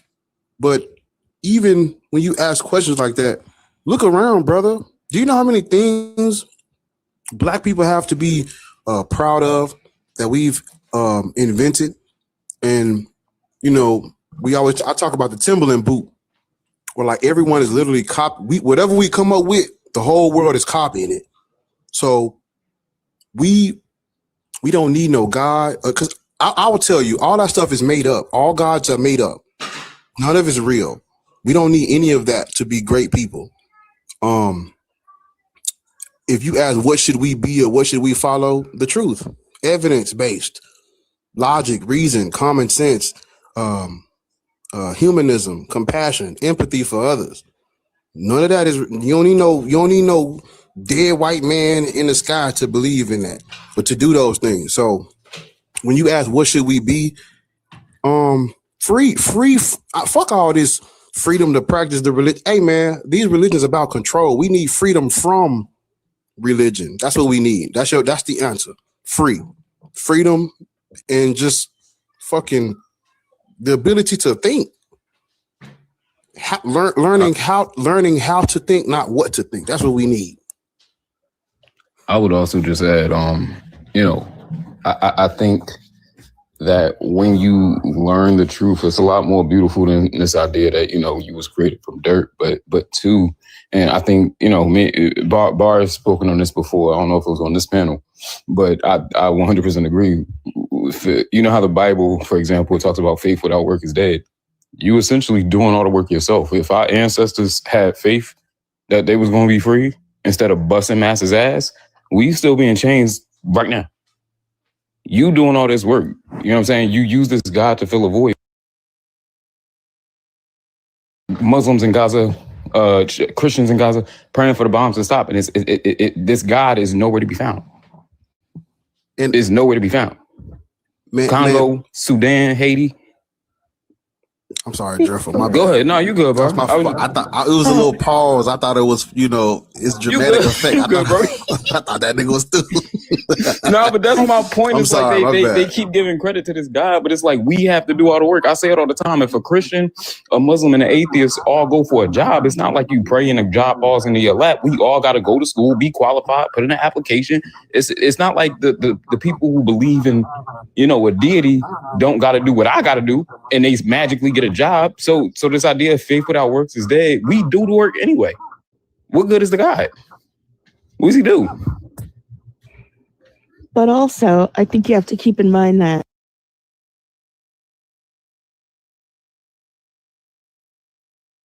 I didn't mute her. I don't know what's going on. Oh, is it okay if I speak? Yeah, I don't think we muted you.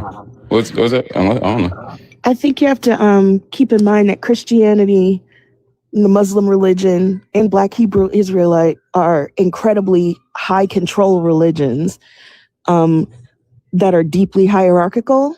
And I think more than spiritual development are meant to control and stratify, more so separate people from others, which is something that our community, I don't think necessarily responds that much to. Even with that high control religion, throughout our history, we turned it into something cooperative and sort of a conglomerate. No, we didn't. And so, well, yeah, the only reason why you don't see no Martin Luther Kings running around is because of the faith-based initiative. But yeah, we literally docile. well, You know, yeah, and that's another. That's I'm we're sorry. docile. I'm sorry. That's another. These thing. people, these like y'all are thinking that we've turned this into this cooperate. Yeah, we're cooperating with the white people, shutting the fuck up and being quiet and keeping on. Ain't nobody organizing at no church to overthrow the government and make sure everybody get a home cooked meal. They not doing that no more.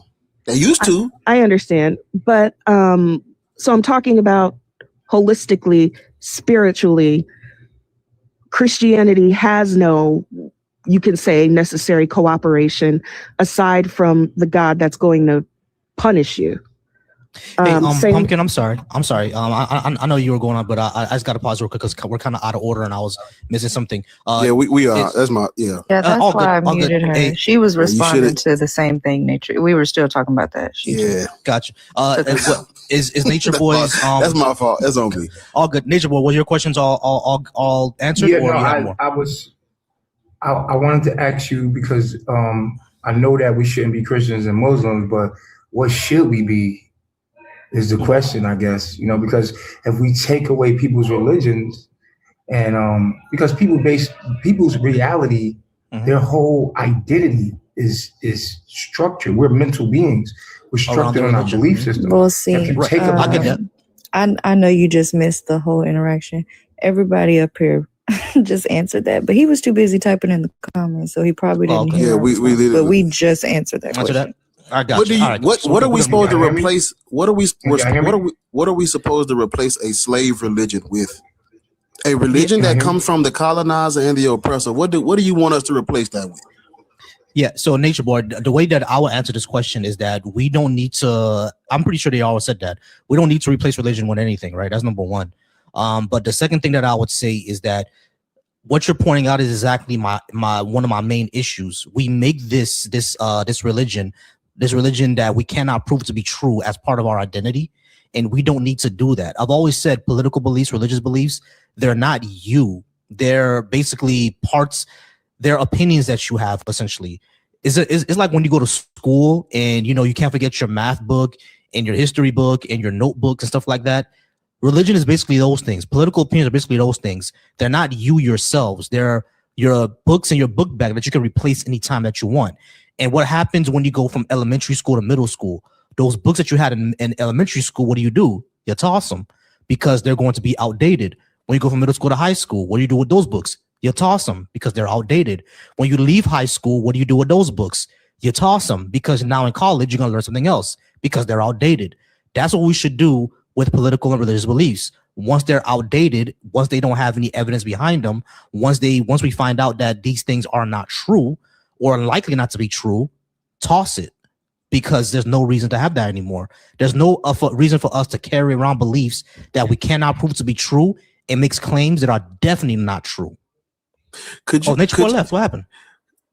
It's not for him. I don't think he was paying attention. Oh, I dropped him. He's not. He was in the comments he ain't again talking about, hey guys, should I go live? He's not he listening. ain't paying attention. Okay. Could you imagine you get in remission for cancer and then you ask, well, what do I replace this cancer with? I've been living with it all this time. What do I replace it with? Now that they done put a shot in your arm, now you got hemorrhoids and the mumps and now you got bumps, the mumps and the measles and shit. Could you imagine?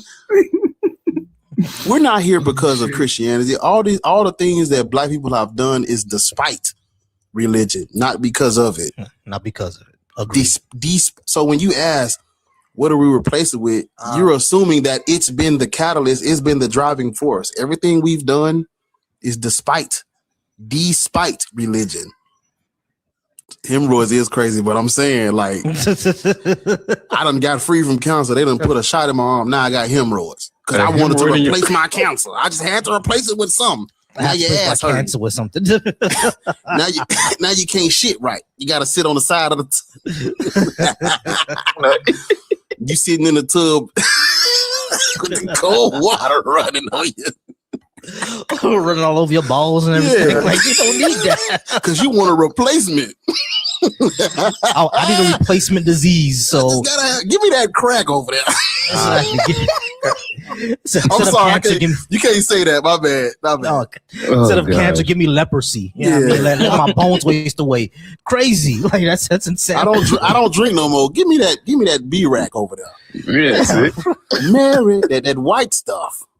Yeah, give me that Miley Cyrus over there. Give me that Miley Cyrus on the counter. Give me that styrofoam cup with the purple drink inside there, you know? Yeah. All right, guys. Put something I can't spell or pronounce in my water, in my drinks, please. All right, guys. The comments are now off. They're only off because we're not at 50K likes yet. So tap that screen so we get to 50K likes. Key, I think you're a friendly of mine, but we're all gonna get you into the conversation. No worry about that, Key. Now Pumpkin, since the other two dropped off for some reason, I don't know why, but now it's your time to shine. I don't think you told us what your religious feelings were, but you did say you're at least 18. What was your religion? I'm an atheist. Oh, you're an atheist as well. Okay, cool. Mm-hmm. Let's talk to Black for a second. Black, how's it going, Black? Are you at least 18, and are you a believer? Black, you there, Black? No, I'm not a believer. Yeah, I'm an unbeliever. So, yeah, I spoke a couple of weeks ago. All right, what I wanted to do to introduce something to the panel for you to read. You have already letter by Willie Lynch. If you have a chance. But I think Black is a friendly of ours. Black is a friendly of ours. All right, but I know Lalo. I talked to Lalo. He's a Christian. He's a Christian. I spoke to him yesterday. So if anyone else wants to go ahead and get at this, you guys can. Bar, Key, Ariel, any of y'all, or Pumpkin, any of y'all who want to speak with them. All right. So Black people should not be Christian. That's the discussion today, Lalo. Why do you think Black people should be Christian if you think we should be?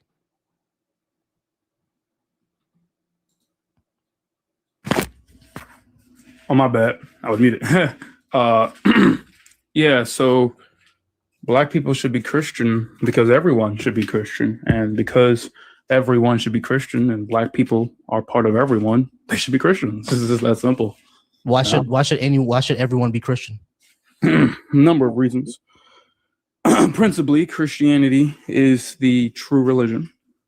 And because it's the true religion, this means that in terms of theology, which is the study of God, monotheism, earliest occurrence and still practice occurrence of monotheism as Judaism, which turned into Christianity, it would be the only way to truly, worship God.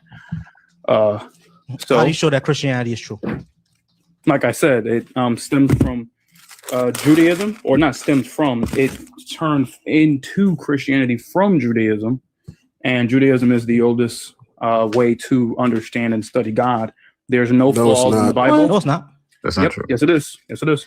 All right. So Lalo, here on a few problems. Number one, Hinduism is older than Judaism. That's not monotheistic. I don't care. It's not the oldest. But that's my claim. But neither is Christianity. But yeah, yes, Christianity is not. Hold on. Pause. Number one person at a time. Hold on. Yeah, one person at a time. So Lalo. Number one, Judaism is not the oldest religion or the oldest way to study a God. That's not what I said. I said to study. You're not going to interrupt me again. All right, you strawman me. My bad. Shut the fuck up.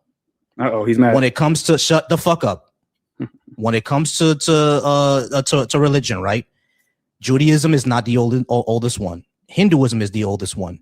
If you're going to claim that Judaism is the oldest one to study God, you first need to show that the God that Judaism is studying is the actual true one.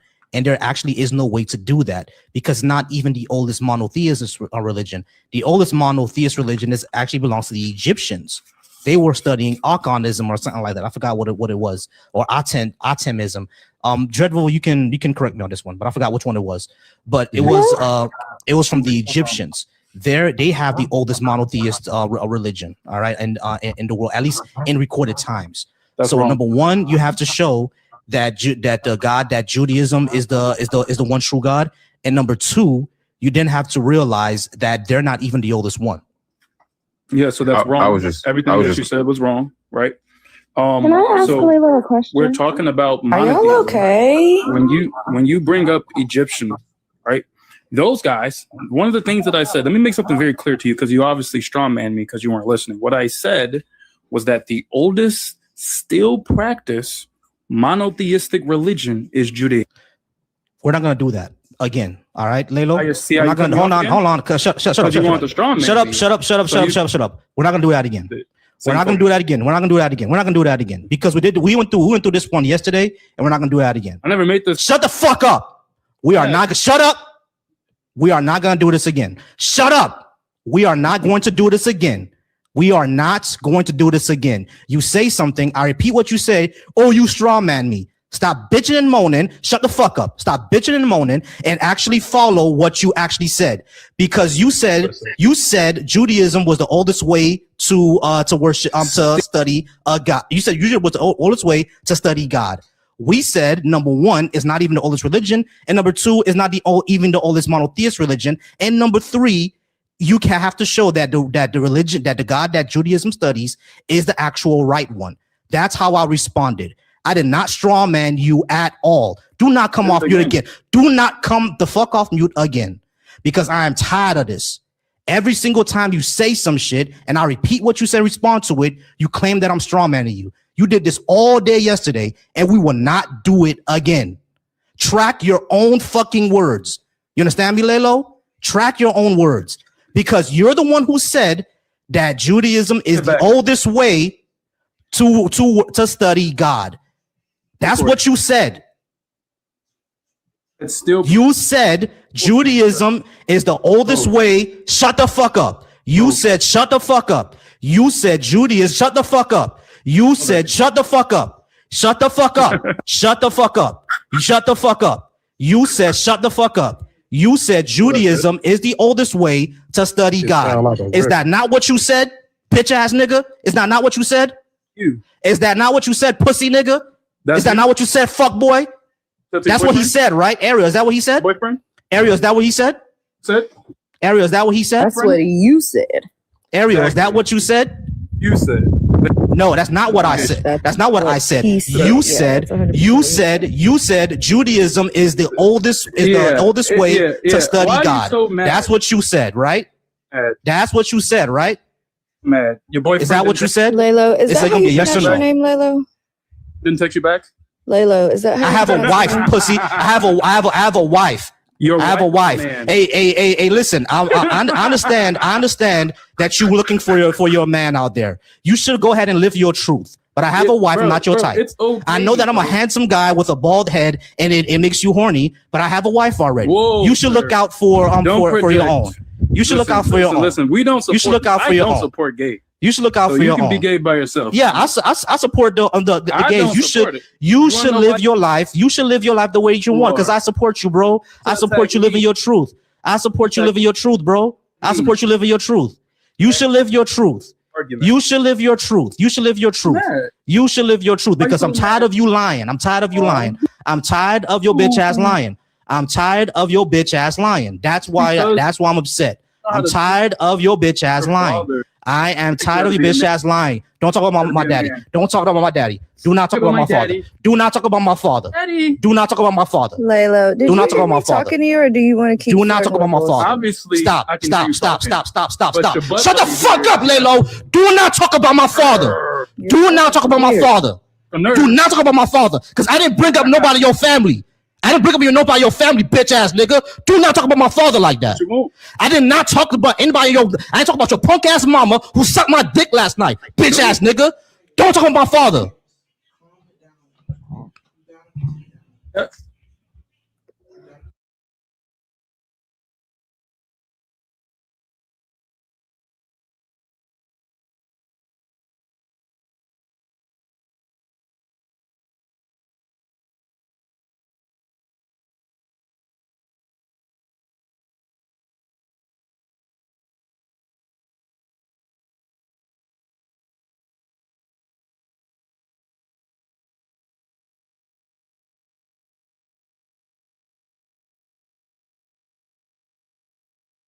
No peace that passes understanding.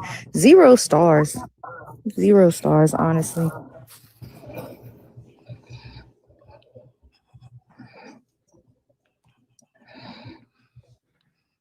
Yo, that was mad weird. That was hella weird. I hate when they do the whole you're straw man in me. I'm like, brother, did you not just say Judaism is the oldest mono, whatever he said? He lost me when he said it, but he definitely said that shit. And that'd be what weird. That's what's weird with people who like believe and don't study, or they don't study outside of what they believe. It's like it leads you to say all type of weird, unfactual, crazy shit. Then when somebody hits you with a fact check and you can't like intelligently bounce back, you got to emotionally respond now. You know what I mean? So you just done lost the argument right there. I was just gonna tell him that Hey y'all. Hey, I'm my sorry. fault. No, all good. I want to apologize to y'all. I lost my cool there. When people bring up my family, that's a very touchy thing for me. That's a very, very touchy thing for me. So I want to apologize to y'all. I want to apologize even to him.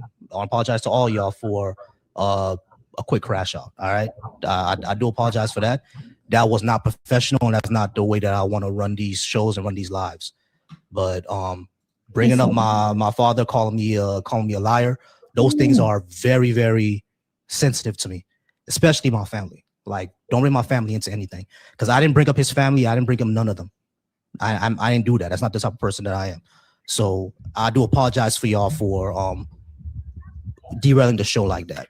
But we'll go ahead and we'll go ahead and keep it moving and get better. What's up, Ty? Shout out to Ty. She's in the comments now, but I do apologize for that. All right, guys. Yeah. Well, you're a bigger man than he is, so. Nah, I get you, bro. I feel you. I lost my family, my mother and father last year too, bro. So I understand where you're passing from.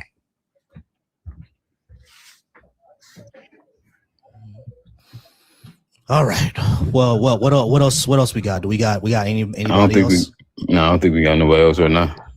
Yeah, it's just Nature Boy and Yezin and in the request. And the request, yeah. Oh, well, I was just going to highlight the fact that, he said something which was some bullshit. He said it's the monotheistic religion. It's more of a henotheistic religion. Like, it acknowledges other gods, but only follows one. But it's not, I don't know where they get this idea that, that this shit is monotheistic at all. Like, he tells them they're worshiping other gods and they worshiping the wrong God, and like, it's all throughout the Bible. I was wondering if I could say something, if I could ask you guys a question. Yeah, go ahead, Pumpkin. It's to anyone on the panel. I mean, it's kind of like an argument I'm working on around like a monotheistic God not existing, especially one that's omnipresent and omniscient, like timeless, spaceless, or whatever, and perfect. I was kind of thinking that if you follow that logic and you think that this God is perfect, metaphysically, this God would not be able to do that which is imperfect. And the biggest sort of proof that this God in this particular way doesn't exist is humanity, its own creation, because it created something that was imperfect. And even if a person said, well, it became imperfect after this event or before this event, even the potentiality of having a being that made something that could have been imperfect is kind of a disproof to its perfection or a kind of existence.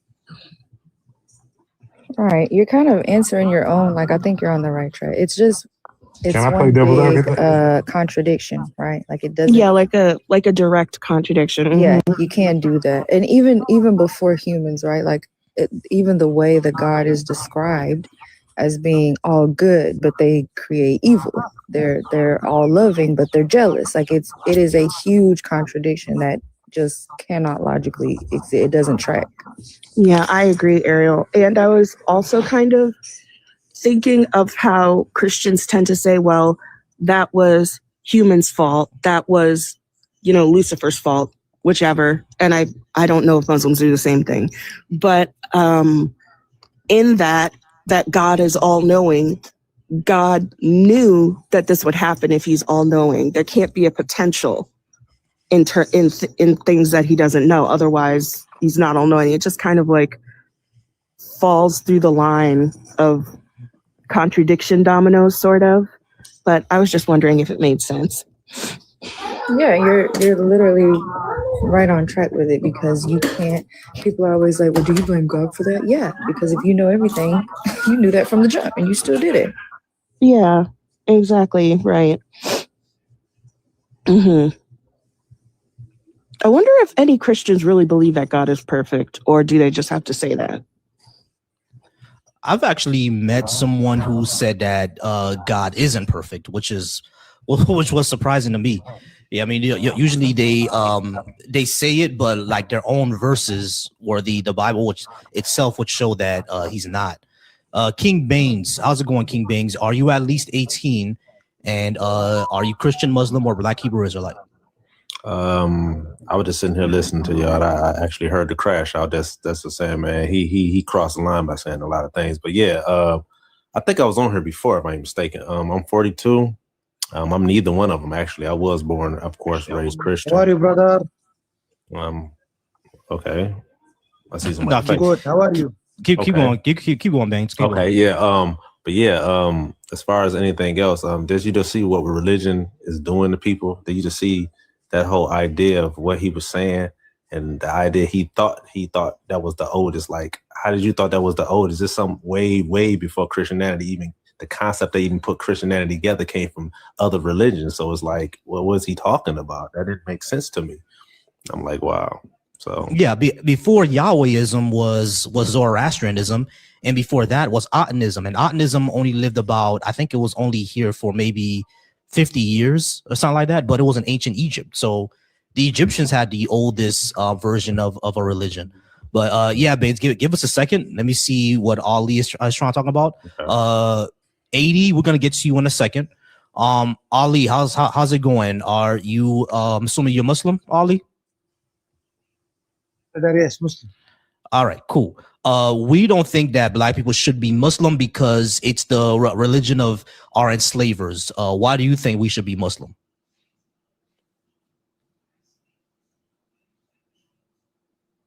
Brother from Syria. Oh, okay.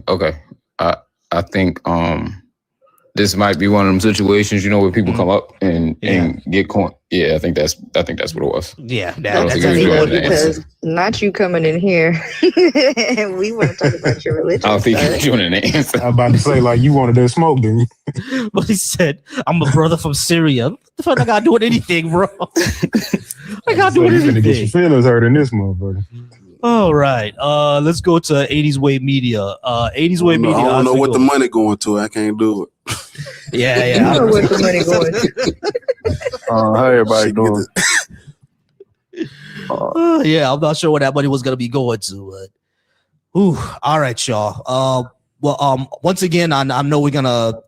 It's hard to bring it back from the level that it was at, but I'm calming down. I'm okay now. I got some water. My wifey rubbed my back, told me to chill. Don't let it get to me. And yeah, that's the first time I let something like that get to me. So once again, apologies, and we're gonna go ahead and try to get it back. All right, I'm gonna try to get it back. All right, for sure. I just got a question now. What's B.A.H.I again? Black Hebrew Israelite. Oh, okay. All right. Well, I mean, I was born Christian, so, and I've read. I'm not gonna act like I'm fluent in the Bible. I've read the Bible. I do find it to be true. However, I don't agree. So I'm in that stage of life right now. And the reason why I feel like we should still pay attention to it is because it just runs too many industries for us to survive. But sorry, I'm trying to make sure. I don't agree with the actions that's in it. I don't agree with any of it, to be honest. But I do think the things that God did, or true. But you haven't read it. I've read bits and pieces. I'm sorry. Let's kind of streamline this. Let's try to understand what you mean here. You think the Bible is true. You just don't agree with the actions inside of it. So when you're talking about like when we see in the Old Testament, genocide, slavery, things like that. But you think that all those things actually happened. You just don't agree with God doing it. Is that what you're trying to say? Yeah, Okay. Cool. And I actually only believe in the Old Testament. I don't believe in the New Testament. So. And that's where I'm at now, But do you still follow that God? No, but I feel like he is the right one. And I feel like the reason why we have to follow him is because all of the industries are set up under that book. So they're going to tell. You're talking about culture. But you're giving like contradicting answers because you're saying no, but then you're like, we have to. It's a contradicting book, though. Right, that's but what I'm talking about your answers. Bro, like you said, I asked you if you still follow him, and you said no. But then you said, but I think we have to because all the industries today. So, like, do you still follow that God or no? Well, what I'm saying is I feel like it's going to be difficult for people to break from it because of the industries. Like me personally, I may think it's true, but no, I'm not going to follow it. But I just feel like they're not going to be able to break from it because of the industries that it governs.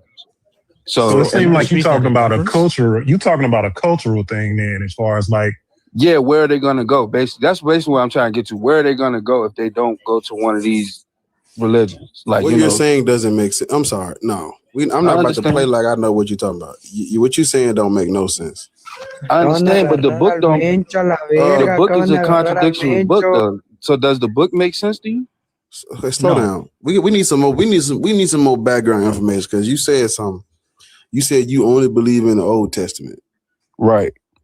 What does that? You don't agree with it. That's me personally, though. That's why I was saying. What does that mean? Like, so I only believe. I believed in the Old Testament God. I think he's still running shit. I don't think that when they changed over to Jesus and things got better, I don't really believe in that for so much. So I think that part is man-made, huh? Just to clarify, you believe that the God of the Old Testament exists. Do you support and follow the God of the Old Testament? I don't think it's something that I could choose. You see, that's where I'm at. I feel like it's either he gonna make you do it or you not, judging by his actions. Have you ever searched for anything outside of the Bible to give you a second reference about God? Because Godhood is bigger than what you're gonna find in the Bible. Many cultures have written about a relationship, an experience, or their own rendering of God consciousness before the Bible or the Old Testament was penned and scripted. So I'm asking you, have you been curious enough to see what older cultures have had to say about their experience with God, older than the Old Testament? Yeah, the Egyptian. I've been doing some Egyptian reading now. That's what I've been doing as of lately. Okay, I've so been looking into Thoth and why is it? Have you really been studying that? Because my next question is, why is it that your description of God is only limited to that of the Old Testament if you've been studying what other cultures had to say about God that are older than the Old Testament and completely different? because I don't live over there. I live in America, man, and the Old Testament looks like America. So if all the black people in America is going off of Christianity, I see why. If we lived in Egypt or Africa, I can see why that would be different. But it just follows the Bible here. So, and when you say why they shouldn't be this religion, they have to get out of this from underneath America. To me, that's what I'm saying. But that's me personally. I am trying to do things to get from underneath it. But yes, I do believe that that's who's in charge. That's all I was trying to Get say. from underneath it if you think that is true. Like, do you think that he's either gonna make you follow it or you're gonna go to hell, or like? Yeah, I kind of do. Yeah, I think it's Right. one of So those you're things. still a So it's believer. fear-based. Yeah. If you want, because there's no other way. All right. So, 80s, I want you to think about it this way. Why would you fear something that you can't even show to exist? Like, it's like, when kids are afraid of the monster under the bed, and older you get, you realize that there's nothing there. You're just afraid of the dark. So it's looking like right now you're just afraid of the dark. Yeah, I mean, like there's nothing really there to be afraid of. There's no evidence that is true. You're not afraid of dragons when you go out into like a cave with other people, with white folks, right? So you're not afraid of a dragon is going to come out of the back of the cave, right? So it's like, why would we be afraid of this thing that we can't show to exist? Right. I mean, and that makes sense, but we were taught to fear God. That's why I said, like, I grew up Christian. So I don't think it's just that easy to kick it when you see the world around you is acting like the Old Testament to me. Like, you know what I'm saying? I'm from the hood. So it's like that looks like the Old Testament. People beating each other, doing stuff. Like, but conflict is old as creation itself, bro. Like, everybody everywhere that has ever existed has always had some type of conflict to one degree to another. So not only do it look like the Old Testament, it looked like old Egypt. It looked like old West Africa. It looked like the old Native Americans. You know what I mean? Like, I think I need to do more research. I understand what you're saying because I've heard that, the Quran is just as bad, but I haven't read that. So most of us have read the Christian book. So, and when it shows in America, but it doesn't show overseas, I've been overseas, it doesn't show that way. And it's just like, now I see why we're going to be stuck. But it does. What do you mean it doesn't show? I'm gonna tell you what an old head told me. He told me about awareness. If you want to have a greater awareness, you have to expand your consciousness. Golf ball size consciousness will have a golf ball size awareness. If you want to expand your awareness, then you have to feed your consciousness more info than what you just surrounded by, bro. Understood. Thank y'all for that. Thank you. I just wanted to go ahead and just get it off my chest. Gotcha, not a problem. Ariel actually had a question for you. Go ahead, Ariel. Yeah, I just was so overseas and other parts of the world do have those same problems and conflicts, but also to Key's point, these are not things that only show up in the book. Like, these things have been around since the beginning of time. Like, there are religions much older than this one who talk about these same things. There's even just secular communities that have had these issues. This stuff doesn't come from the book. Like, it's not like a prophecy being fulfilled or something. Like, these things happen and don't make the Old Testament true, because if that's what you're basing this being true on, and then in turn you're having this fear of hell, which is also made up, like, it seems like if you would lock in, so to speak, you would be able to let this go, because we also grew up Christian. Majority of the atheists that you'll run into grew up in this religion. Right. Facts. Right.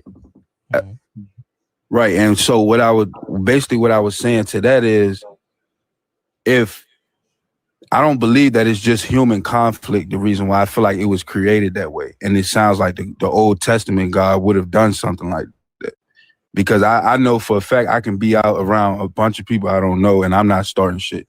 But why is it always one bad apple? And then it sounds like the devil's story again. So Let me it's ask you like, this. Let me ask you something. I don't mean to cut you off. Do you think you have a better sense of morality than the Old Testament God? Yeah, I do. So why is it do you believe in a God that you think you have a better moral compass than? I mean, in a weird way, I feel like he made it like that on purpose. So some of us would cause conflict because I can get bullied by somebody who doesn't believe the same thing as me. Right, but I want you to stay. I just want to see if you can track this really, really quick. It's just a quick question. Because you're looking at it like, well, he created it this way. So now there's always some human somewhere that can't act right, right? Like there's always somebody that's evil or somebody that wants to disrupt or somebody that's doing something against the grain.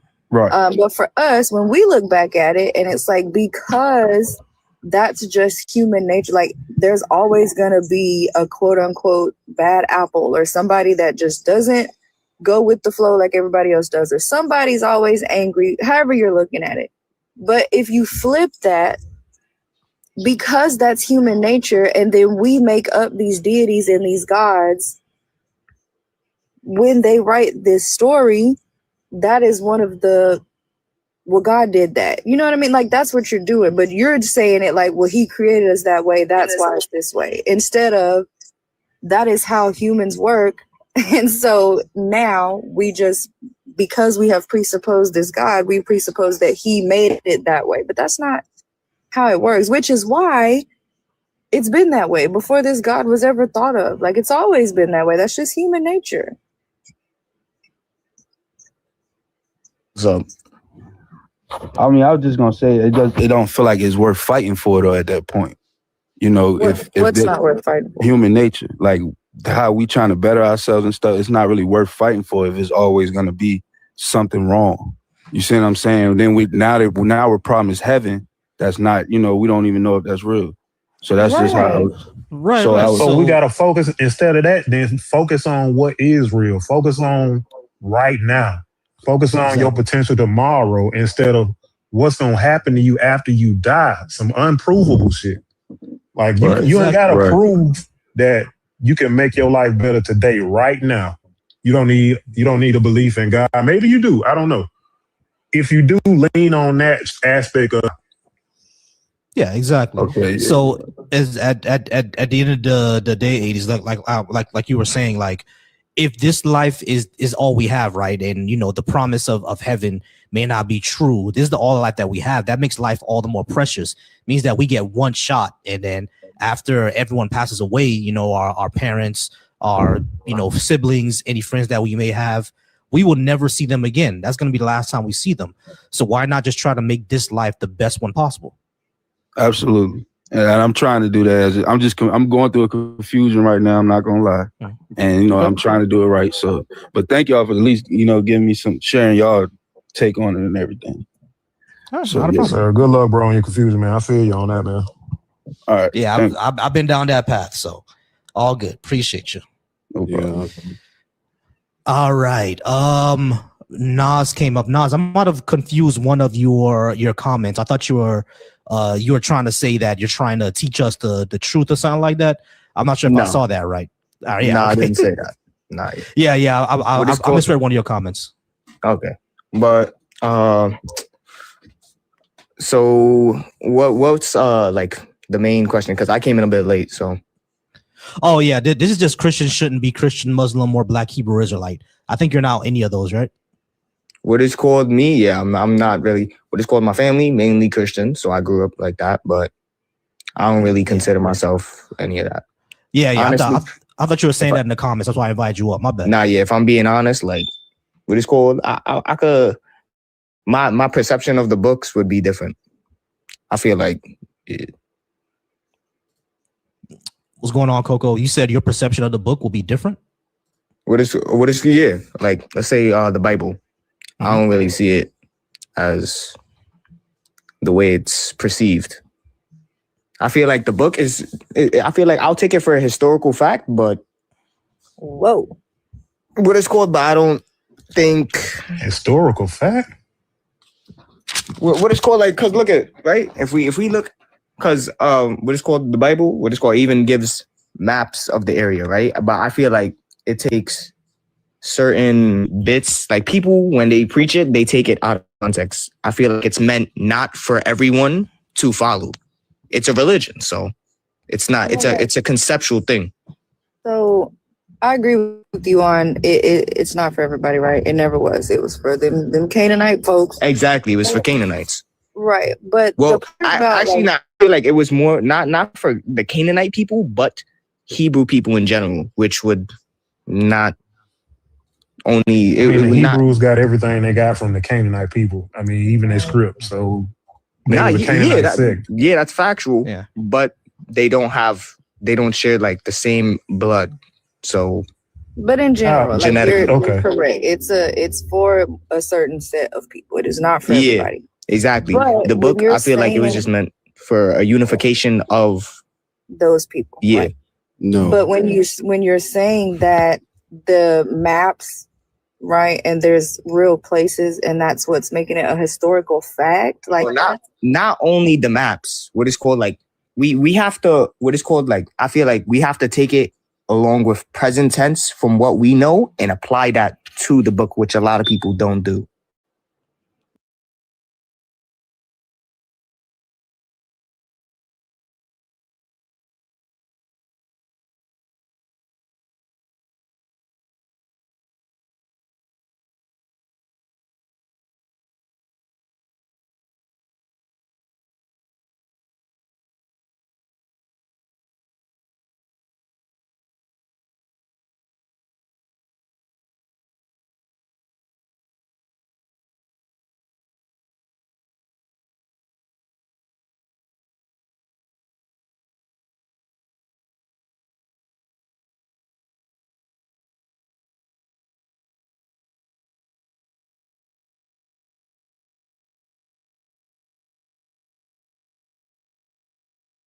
if it's real, or are you just talking about like historical things in the book that we can prove? I'm mainly talking about historical things because obviously I feel the deity is made up as a unification. That's the unifier. Right. Okay. Is unifier your favorite word? What do you mean? No. What do you mean a unifier? What? Okay, what is called the unifier within the book? Why do you keep asking what it's called? No. What is called? No, it's just okay. It might be the word of the day. I'm gonna say that, right? What is called? What I see as that is it brings people together. Unity. If we want to use the word unity, we can use that. But Barb, okay, so what he's talking about is like when we've talked about this before, but like the cultural anthropology thing, like this specific group of people, the God only does good for them. Like this is their God. That's why they win all the wars. That's why they get all the, you know what I mean? Like that's what he's talking about. This is their quote unquote unifier. Mm-hmm.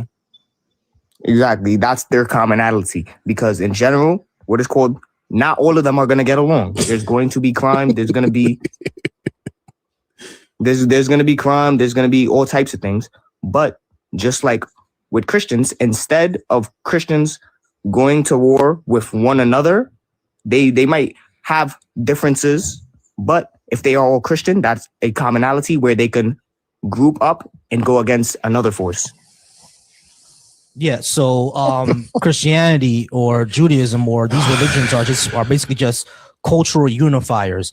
You can create a culture around a singular God, et cetera, et cetera. Yes, just like what is called when you were saying like earlier on religions. What is called like like Zoroastrianism and Atonism. Those were unifiers. Yeah, we get that, but that wouldn't show it's true, right? What is called not the whole book about being what is called like true, but it has what is called relevancy. Yes, relevancy. So But it I has think true bits and pieces. Yes, right. What but you're it's very saying is real like people. basically it's just something you people can be using to motivate themselves. Because when you say unify and in the historical sense of how that religion came about, for that region, it did unify them. Because Yahweh is were in the south of Canaan, and they gradually took over Canaan.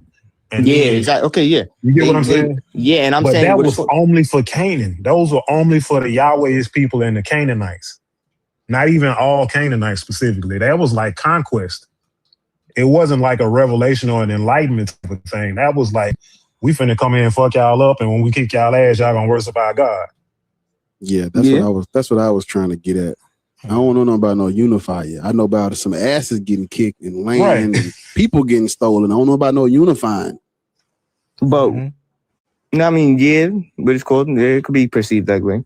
So what is what I mean, that's what it was. Like, nah, yeah, type shit. But what is called? Because in the Bible, what is called when you see how Joshua, what is called, when he started conquering the land of Canaanite and like the land of Canaan, right? Yeah, that was a hit.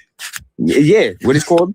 What is called? And then later on, when it is officially conquered, it then becomes like what is called Judea, Israel, and all of that stuff. It's called like start changing the names of the place. So what is called? You can start to see that not only I feel like that would be true as a historical fact, but it's not like what is called like he might be a real person because of that.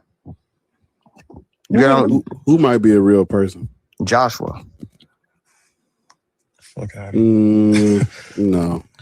That's what I was going to say. Yeah, the Bible is not a history book, brother. All those characters, none of those people walk this earth in human form. Those are like, what they call them?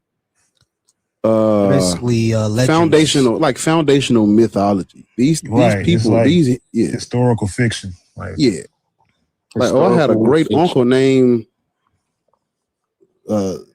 Solomon, who fought a great whale and won, and he drank all the water out of the ocean, and then I don't know, pissed it out again. Like hold up.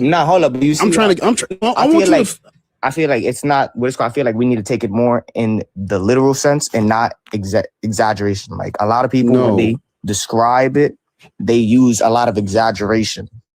Yeah, it begins with see, there are ways you can literally read this book for yourself, and you just read the stories, and there's no way you can conclude this is something that I could see happening, or this actually happened. You know, it begins with the creation story that's completely fiction, and it ends with revelations. There's the stuff in between is not. It's garbage. Okay, so what do you think about what is called David and Goliath? Right, that bit. That's mythology. Yeah, it's that's mythology as well. Like a battle like that could have happened, right? But not in the way that it's described. Like David probably could have been one of the early Israelites who's like the early Israelites were like really small people. They were short, they're like around my height, like around 5'4", 5'5".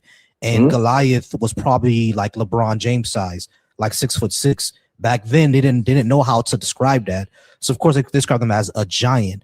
And when it comes to their whole fight, when it came to the whole fight, David won somehow, probably by tricking him with his shield and light and stuff like that, and then boom, he killed him, and that's it. But the story is completely like mythologized, like God is the one that helped David and all that other good stuff, right? And not only that, they're confused on was it David who killed them or was it someone else? Like these are all like foundational myths.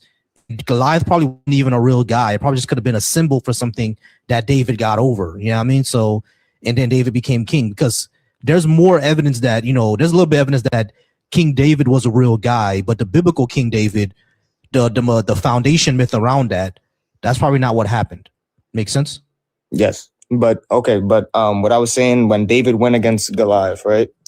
What is called I feel like we can take during that time, we know what is called Romans existed. It's even in there. They have a book called Romans. And what is called what is called, when you look at the map, it shows that names were changed because then the land, I feel, Israel got conquered. So at that point in time, they were conquered, and David is now in the arena with Goliath, which could be, obviously, I don't think his name is probably David because, okay, you proved that bit. Their names actually weren't their names. But how old are you? 20. What state do you live in? New York. Cool. Going down to the where they get the chopped cheeses from? What's that shop called? Bodegas. Going down to the bodega and get you a chopped cheese the Aki way. I think you should just relax for the rest of the evening. I don't think this is, just it's a lot going. Do they sell Cokes there? Get you a Coke. Okay, got you. Yeah. Since you're going to be like that, right? Because I'm over here I'm trying to have a conversation because I want to get an understanding. David, you want to talk about David and Goliath? No, I actually want to get an understanding. What was David and Goliath? What was the what do you? What was the real name? You said that was their real name. What was their real name? What do you believe? That the Bible is fiction. I took what it's called. You see, I was learning from because what it's called. The Bible is fiction. You said, brother. No, I'm not talking about the Bible. I'm saying in general in life. What do you believe? What? About how do you go about life? Do you just that's a very vague what does that question. mean? Yeah, that's very vague. What do you mean by that? What do you mean how do you go about life? That's kind of strange. Like I wake up, I go to work, I come back home, I eat, I drink water. Like I just drank this entire liter. Like what do you mean? I mean, what is called, okay, after you wake up, what is called, how do you perceive things? Like, nature, when you look at nature, I believe you need to change them batteries in that goddamn smoke. Yeah, your smoke detector. Yeah, you got to change the batteries. God damn. There's never going to be a fire, so there's no point. Hey, man, going down to the bodega, man. Going down to the bodega. There's no point. There's never gonna be a fire. Okay. You live in New York. That is the last. You're 20 years old, man. Go and put you some dino. Tell mom put you some dino nuggets in the microwave. Get you a little. Get you a high C fruit, the fruit box, the little fruit juice box. You just wait on, sit on the couch, watch the cartoon till the food get done. Yeah, but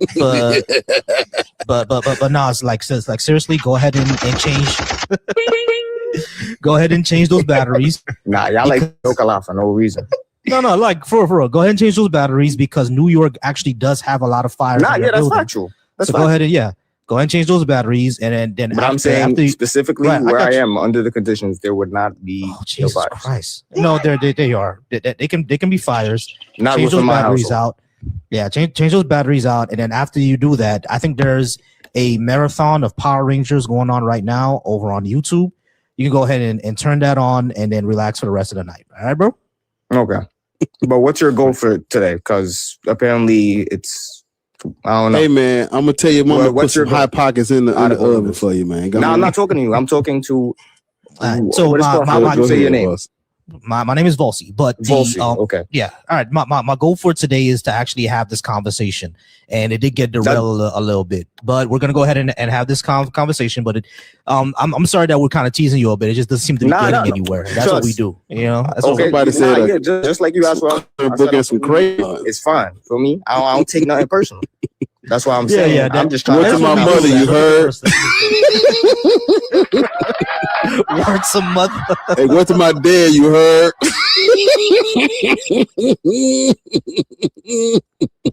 Mad flagrant, son. This is mad flagrant, son. Hey, my heart, go get you. Where are you from? Yeah. Okay, now while we in here, what is called give them some gifts.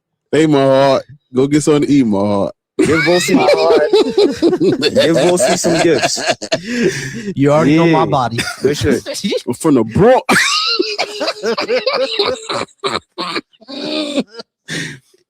Oh, you already know my... Nah, where you from?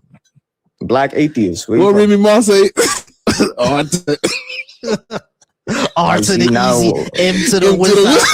R stay greasy. This became a comedy in here.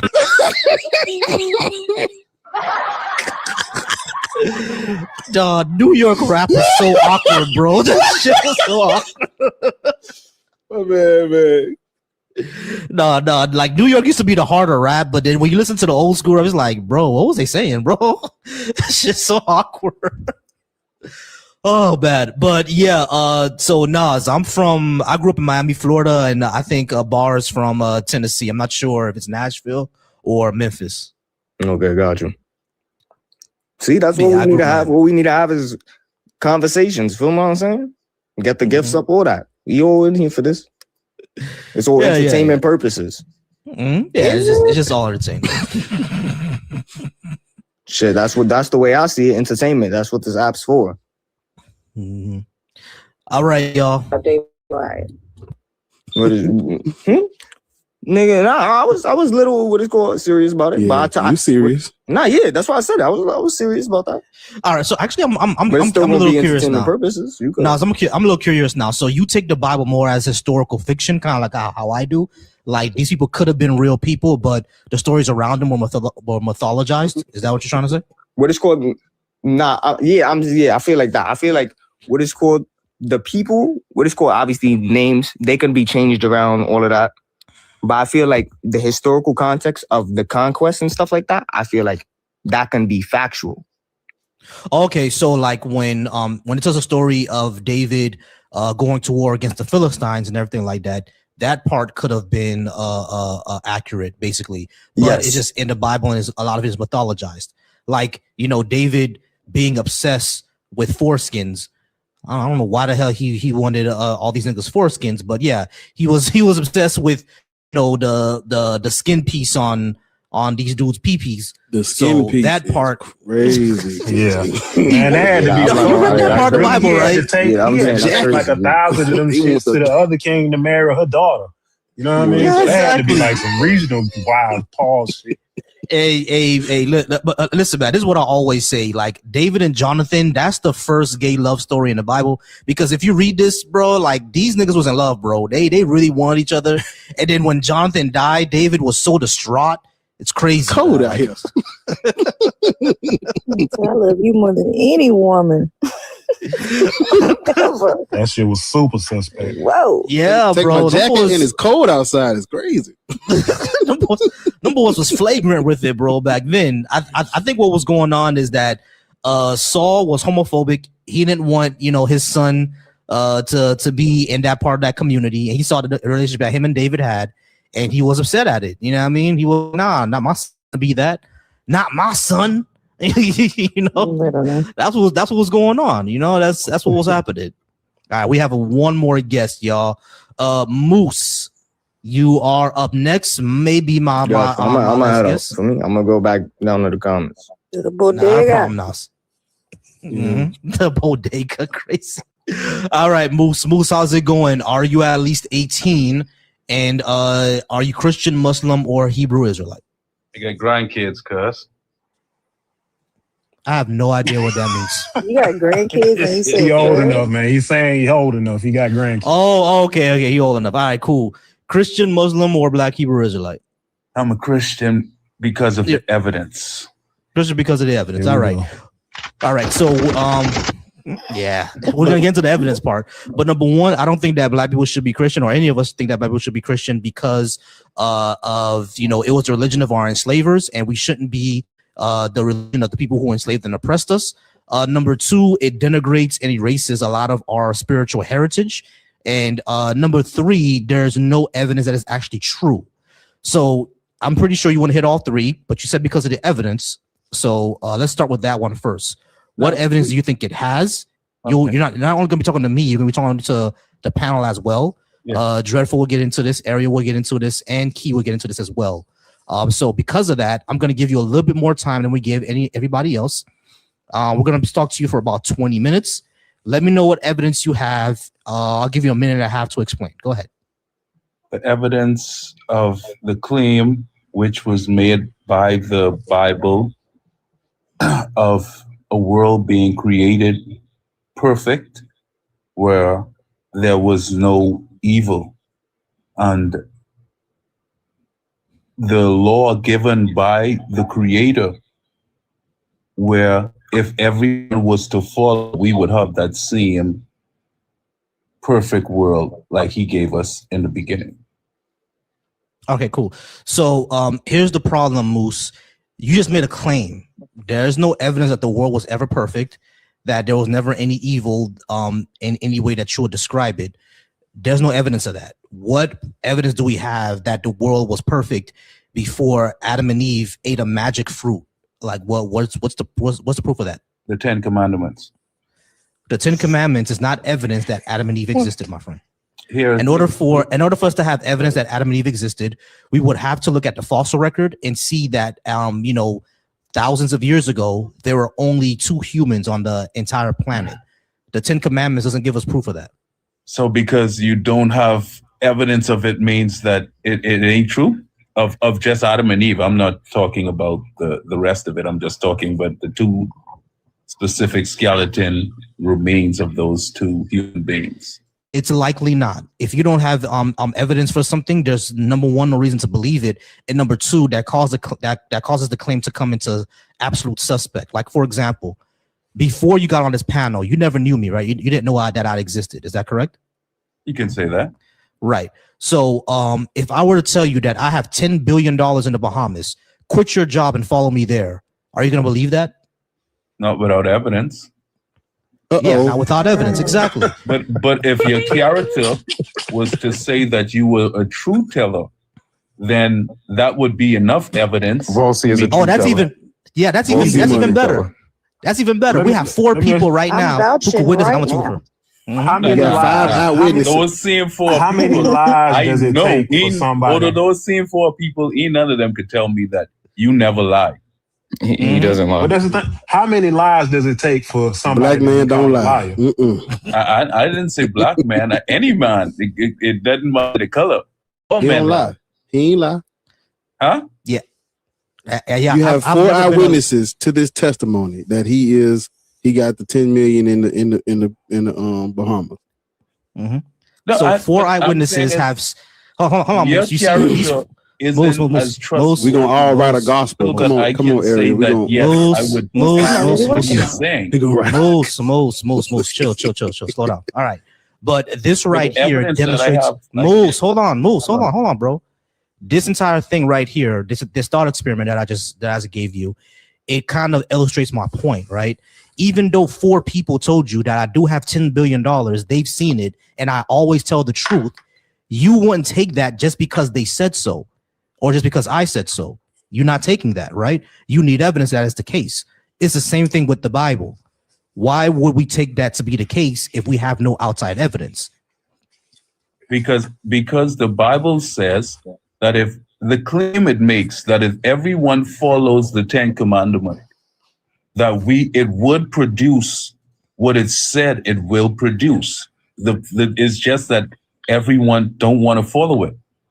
All right. So here's the problem, Moose. In the 10 Commandments, it says nothing about rape. So that means that rape is okay? If you love your neighbor as yourself, you wouldn't rape anyone. So you don't need to have 10 Commandments. That's not in the Commandments. My friend, if you love your wife, Moose, you're gonna rape her? Moose. I'm asking you a simple question. Moose. You're dodging my question. Moose, stop. Moose, stop, bro. You are dodging my question. You said the 10 Commandments. Loving your neighbor is not in the 10 Commandments, my friend. It is not. So that's completely irrelevant to what we're asking here. You need to actually keep track of your claims. Now, if you're going to talk about what Jesus said, Moose, be quiet. If you're going to talk about what Jesus said, said, love your neighbor as you love yourself. You guys are hypocrites and liars, man. You could just kick me one time. I want to be honest. I'm not going to kick you. You can figure out how to leave if you want to run. Moose, we're not going to kick you. No one, and I already crashed out about this already. I don't want to leave. Do not accuse me of lying. Your argument was the 10 Commandments. Yes, that was your argument. Okay, so Moose, shut up. Loving your neighbor is not in the 10 Commandments. Shut up. Please, just have a conversation like an adult. Please wait till he's done, and then you can respond. That's literally it. Please just wait until he's done. All right. So Moose, in the 10 Commandments, Loving your neighbor as you love yourself is not in there. We can go ahead and look and bring up the verse and read the 10 Commandments ourselves. It's not in there. Now, your argument about loving your neighbor, that's what Jesus said, but that wasn't your argument. It was the 10 Commandments. So now do you want to move to what Jesus said? Which one are you doing? You can unmute yourself now. We read the 10 Commandments, please. Yeah, sure. Now, when I read these 10 Commandments and loving your neighbor is not in there, what are you going to say? Say that I'm wrong. Can you read the 10 Commandments, please? Number 1, I am the Lord thy God. Thou shalt not have strange gods before me. Number 2, thou shalt not take the name of the Lord thy God in vain. Number 3, remember the day holy. Remember to keep the holy, the Lord's day. Number 4, honor thy mother and father. Number 5, thou shalt not kill. Number 6, thou shalt not commit adultery. Number 7, thou shalt not steal. Number 8, thou shalt not bear false witness against thy neighbor. Number 9, thou shalt not covet thy neighbor's wife. Number 10, thou shalt not covet thy neighbor's goods. None of these require me to love anyone or love my neighbor. It just says don't lust after my neighbor's wife. Don't be jealous of his goods. Don't lie on him. That's all it says. I don't have to love him. And not only that, it says thou shalt not commit adultery, right? I can still rape because I could be a single man and she could be a single woman. I could rape her. That's not adultery. So like that is what I'm saying. Like, loving thy neighbor is not part of the 10 Commandments. That's what Jesus said. So that's what I'm trying to argue. That's what I'm trying to ask you. Are you talking about the 10 Commandments? Or are you talking about what Jesus said? I'm giving you a chance, bro. I'm giving you a chance. So which one are you talking about? I'm talking about both. Okay, cool. Loving thy neighbor is not in what in the 10 Commandments. It's what Jesus said. All right, cool. So Jesus said, "Love thy neighbor." Great. Is being do you have to be Christian? I understand. Do you have to be a Christian? Do you have to be a Christian in order to love your neighbor? Yes. How can that be the case if I'm not a Christian and I love my neighbor? Bar's not a Christian, he loves his neighbors. There are Muslims who aren't Christian and they love their neighbors. I would beg to say you guys like your neighbors. You don't love your neighbors because you can't. How do you know that? Because love is a person. If you don't know the person, therefore you cannot truly know what love is. I don't love my love is an action, bro. Like, how can love be a person? Love is God is love, the person, the individual. So and he's the one who shows you and gives the definition to what love is. Not a human being. Moose, listen to my question. I was a Christian until I was about 25, 26. Are you saying that after that, I didn't love my mother anymore? I'm saying to you is no. Answer that question. Answer that question. No, you don't love your mom. If you don't know Christ, you can't love your mom. No. Yeah. What? You see how so what did you see people how do before Jesus? What were people doing before Jesus was born? Before there was the first Abraham? What were people doing before all that? Folks always had the knowledge of God. No. But you said they had to be a Christian. When I say Christian, the reason why I say Christian, I'm not saying Christians in terms of a Judeo-Christian. So you have to follow God because even you don't love yourself like you should. You said God Christ. loves you more than you love yourself. Can I? You can't even love yourself. Everybody pause real quick. Moose, you realize that you just broke one of the 10 Commandments, right? Go ahead. Right. You said, "Thou shalt not bear false witness against thy neighbor," and you just said that after. Yes, you did. You said that after. Yes, you did. You said, "I don't love my mother anymore." I said, according to Christ, right? According no, that's not what you said. That's not what you said. That's not what you said. Let me I don't love my mother anymore. Let me rephrase it. According. No, don't rephrase anything. Don't rephrase anything. It's not even according to Christ. You said that I don't love my. Christ. Hold on, Moose. You claimed that I don't love my mother anymore, but you do not know me. Hold on, Moose. You already admitted before this, you came to this live, you did not know of my existence. So then how can you make the claim that I do not love my mother if you have never known of my existence or my history? You can't make that claim. You're bearing false witness. You cannot make a truth claim. You cannot claim you don't love your mother if you never knew about me. You can't make that claim. There's no way to do that. It doesn't matter what the Bible says. As a matter of fact, that makes it worse because the Bible is making you bear false witness. It's making you turn against your own religion, your own 10 commandments. If you're going to say, according to Christ, according to this verse, that's what it means. That means that it contradicts the 10 commandments because it's forced you to bear false witness. You cannot say I don't love my family anymore because I'm not a Christian because you don't know me. You can't make that claim. Point period. Now you can get off mute. I would also just point out that if we're going to use the Bible to kind of dictate what love is, right?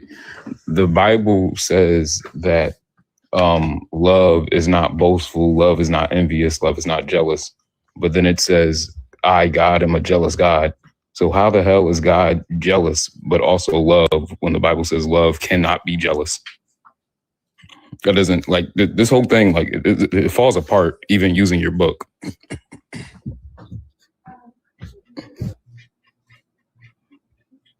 Do I get to speak whenever? Yeah. The floor is yours. Thousand Hail Marys and 10 Kamehamehas in Christ, which so far, what I've seen in my life, experience, and evidence that it's the best way of one's character being built as a righteous person. I've never seen a better way. You say we shouldn't. Do you guys have a better alternative? Yes, that makes believing. sense. Yes, evidence-based beliefs, beliefs Yes, that have let's hear proof it. that have. Hold on, I'm telling you. Basing your worldview and your beliefs around empathy and evidence-based propositions, meaning that if there is no evidence for the claim, there's no reason for you to believe it. And being a human, having empathy, believing in equality, believing in pro-social consequences, understanding degrees of harm. Those are ways to be a good person. You don't need Christianity in order to do that. So, as a matter of fact, hold on, Moose. As a matter of fact, I'm not the only one who operates that way, or anybody on the panel. We're not the only one who operates that way. You do as well, and I can prove it. For example, if someone were to break into my house, tie up me and my wife, and rob us, and then we catch that person, should that person go to jail? Just a yes or no. That person should go to jail, right? However you feel. No, Moose. I'm asking you personally. However you feel, my Moose, friend. Moose, Because you tell me to be quiet. Moose. My time. Moose. I told you the answer, right? I'm giving you a scenario to illustrate that the way that You could just get out from me, and when you finish, when my time to answer, I'll answer. Until then, I'll be quiet. All right. I'm mute my mic. Yeah. Mute your mic and try to follow me, please. I'm genuinely trying to have a discussion with you, bro. I'm just trying to get your opinion on this. If you were to find out that me and my wife were tied up in our house and someone robbed us, and we capture that person and turn them into the police, do you agree that that person should go to jail for their actions? In your opinion, Moose, I'm asking your opinion. Go ahead and unmute yourself.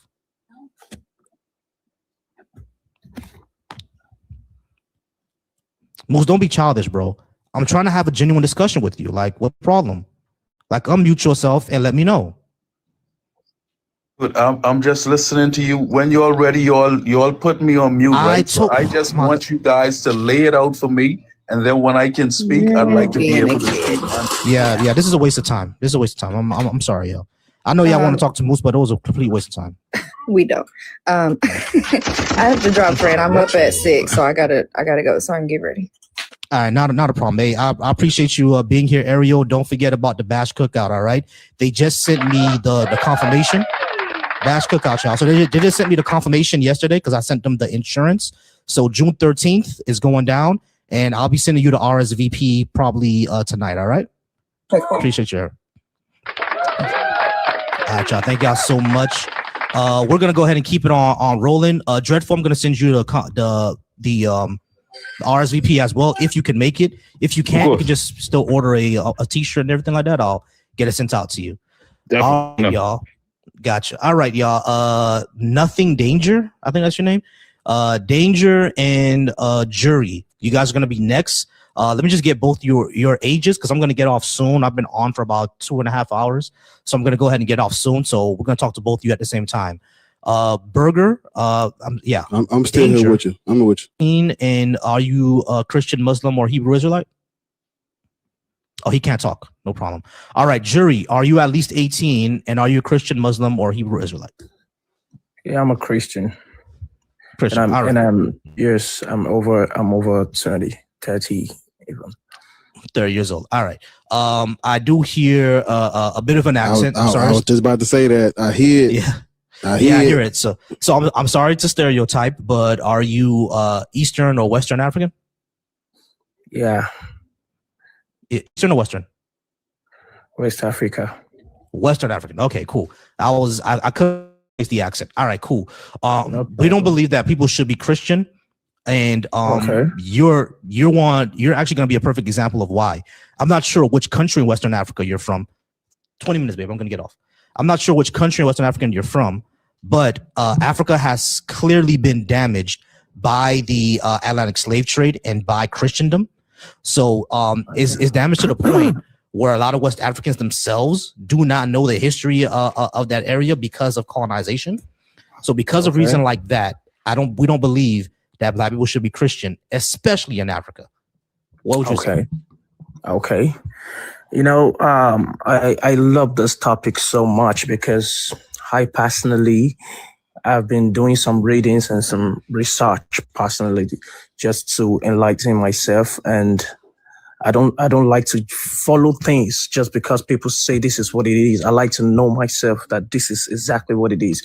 So first of all, I am not a Christian because somebody colonized Africa.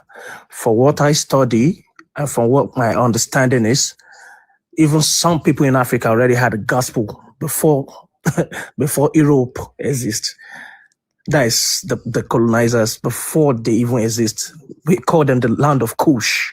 The Ethiopians, the Egyptians, they had the gospel even before Europe. So I don't believe because they brought the gospel that they also received, that makes them the owner of the gospel. So okay, cool. That's all right. Yeah, so that is we're gonna go ahead and first. address that. Okay, I'm sorry. Go ahead. No, I'm sorry. Go ahead. It's your turn. Go ahead. Okay. So that is my first point. That was my first point about me being a Christian. Then secondly, it is very hard for me to think of, because I was reading the caption that you have right there, that there should be a Christian, there should not be a Christian, but rather a Muslim. Did you know that Arabs actually enslaved more than the Europeans? Okay. Actually, I don't think you saw it. There's a comma there, so that means that we shouldn't be either three of those: Christian, Muslim, or Black Hebrews. We shouldn't be either of those. Okay. So very good, very good. You know why I'm going to embrace Did Christianity? you catch that, Volcy? Yeah. I got what he just said. So this is why I'm going to embrace Christianity over and over again. When the slave traders came, they didn't want us to be educated, but the missionaries brought education to Nigeria. Where I'm from, they brought the first education and hospital. We don't have any hospital. We don't have schools. They brought those things. And Islam even came before Christianity to Nigeria, and they came with none. But when the missionaries came, they brought education, and they brought the hospital too. So from what I have studied so far, missionaries are not the explorers. They are not the ones that came for the enslavement, and even the Europeans received the gospel, and it's even speaking loud, like so much volume right now, that when you go to Europe, you don't see how many people go to church because it never started from them. Mm-hmm. Yeah. So, all right. So, jury, we're gonna go through a few things because you've been going for a while now. First, when it comes to the entire thing of Christianity wasn't Ethiopia before Europe, that's actually untrue. They reached to each other around the same time. The entire thing about it being in Ethiopia or Africa before Europe, that's the mistake in that is that these things were happening within a few years of each other, right? So they're actually not sure if it was in Europe and then 3 years later reach Ethiopia, or it was in Ethiopia and 3 years later reach Europe. It was a very short time frame where all this was happening. So it's not necessarily true that it was there first. But the second thing that I would say is that even if it was in Ethiopia first, irrelevant. It doesn't make it true. And not only that, that will still show that it's foreign to the continent of Africa. The third thing that I would say is that you actually proved my point. You said that many Africans themselves do not know the history of Western Africa because of colonization and because of Christianization. Pre-colonial Africa did have education systems. It was very, very sophisticated education systems. As a matter of fact, I would argue that education system that Nigeria had specifically was superior to what the British brought, because what the British brought was simply just a regimented factory style, regurgitating information type of rule and education system. It didn't really teach them about themselves, or about humanity, or about within their cultural sphere. It didn't teach a lot of those things, right? So when it comes to that, right, it's not necessarily that pre-colonial Nigeria didn't have education system. It did. It's just that the British bought another one, suppressed the indigenous system, and called it barbaric or unsophisticated, including those missionaries. So even that was race-based, and even that denigrated our own people. You see what I'm saying? Because I checked my DNA, about 20% of my DNA is from Nigeria. You see what I'm saying? So my peoples were over there too. Yeah, most of it's from Benin, but 20% of it is from Nigeria. Another 15% is Ghana, I think. But yeah, I got you again. But yeah, so even my people was over there. We had that before that. We had apprentice system. We had, writing. We had schools. We had it. You know what I'm saying? It's just that when we fell under British rule, it just got deleted. It got denigrated. It got suppressed. You know what I'm saying? All that was there. So that's what I would say. We didn't need the British rule or Christianity for education. We had it already, and we had a unique one that we probably can never come back to because it was erased. Okay, so Also, I just want to. I love. Okay. I just Yeah, want it to was say bar something. first. Yeah, it was bar first. Jury, hold on for a second. It's gonna be bar, and then mine's gonna be quick. When you look at those, because he brought up the missionaries bringing schools and hospitals and education and all that stuff. This is after colonialism by the Europeans was already taking place. Those missionaries that was coming between the 15th and the 16th century, it was very minor, but it was still after the kidnappings and the doom diversas and the doctrine of discovery. When you start to see that major influx of missionaries come in, this is during the time period of what's known as the Scramble for Africa, where all of the European countries got together with no Africans present, and they had a meeting to determine who was going to get what colonized region of Africa. And after that meeting is when they started sending the missionaries in first. The missionaries were not sent under the guise of Jesus wants us to help the world. No, this is hand in hand with colonialism. Destabilize, kidnap, create a slave trade, and only after we've destroyed and destabilized these places, now we're going to send missionaries in, and under the guise of civilizing, they say they were civilizing us. We're going to send missionaries in and put a school over here. We done turned Africa. This is after they turned Africa into an arms race, by the way. And then this is when they send in missionaries in and building schools. So that's a part of the colonialism too. That's all I would add. Can I add one thing? Yeah, and then I'm sorry. Just before that, Key, did you want to add something else, or he's on the call?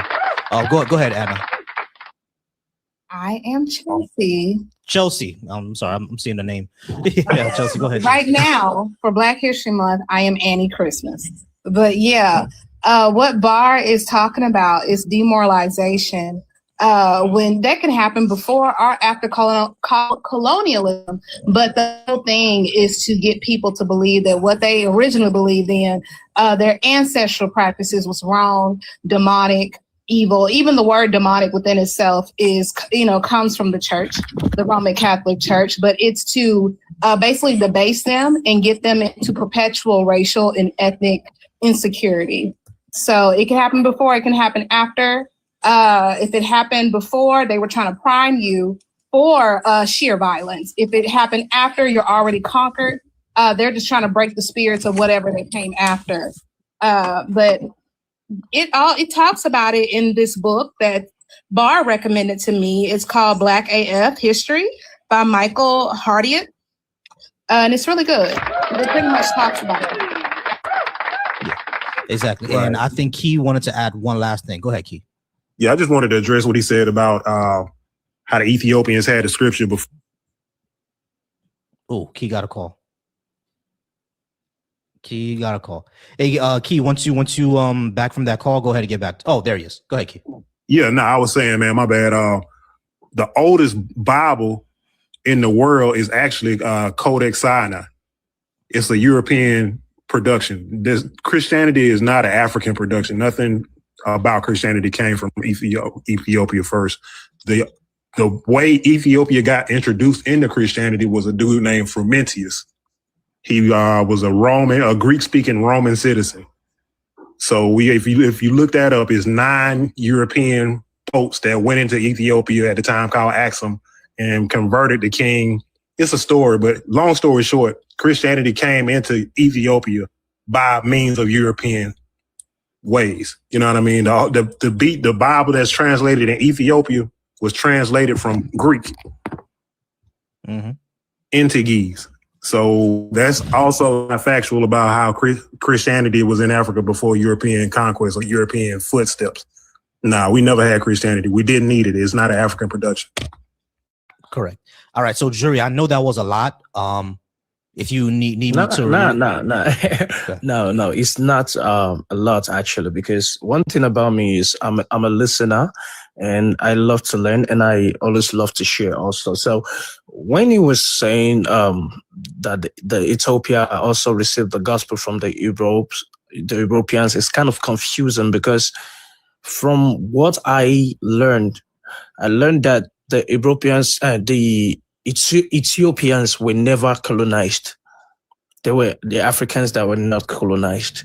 So how did they get to them if we received the true colonization and they were not colonized?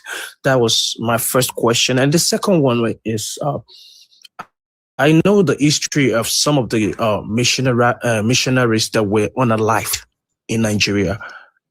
And we even have places where they lay them to rest, like put them to rest in Nigeria. So what I'm trying to say is, from what I discovered, there are some places like in Delta states, exactly where I came from. They say that when they come, they don't want the system they were coming with. It's not designed to educate us. They just want us to stay beneath them under their feet. But when the missionaries came, they came with something different, which is to enlighten the people. And right, so when you an say issue popped up, so they say the issue popped up that the missionaries understood exactly what the colonizers are trying to do, that this caused a lot of issue. So some of the missionaries were unalived. That was the reason why. And some of them even got sick from mosquito bites and everything. So I'm just kind of confused. All right, I'm just kind of confused. George, because I got you. Hold on. I got you. So I just need to quickly get some clarification. When it comes to it comes to my mind what you just said. When it comes to the missionaries, you said they came to enlighten the people. Enlighten them towards what? Because again, around that time in pre-colonial Africa, we had our own education system. We had our own societies. Like there were even homes with air conditioning. You right? Sorry, sir. What I was just saying is, I didn't say you were wrong. I'm saying that was what they came to do. That was what. That's what they claim. Yeah, that was why they came. So they came. Okay, I'm not saying there was no system.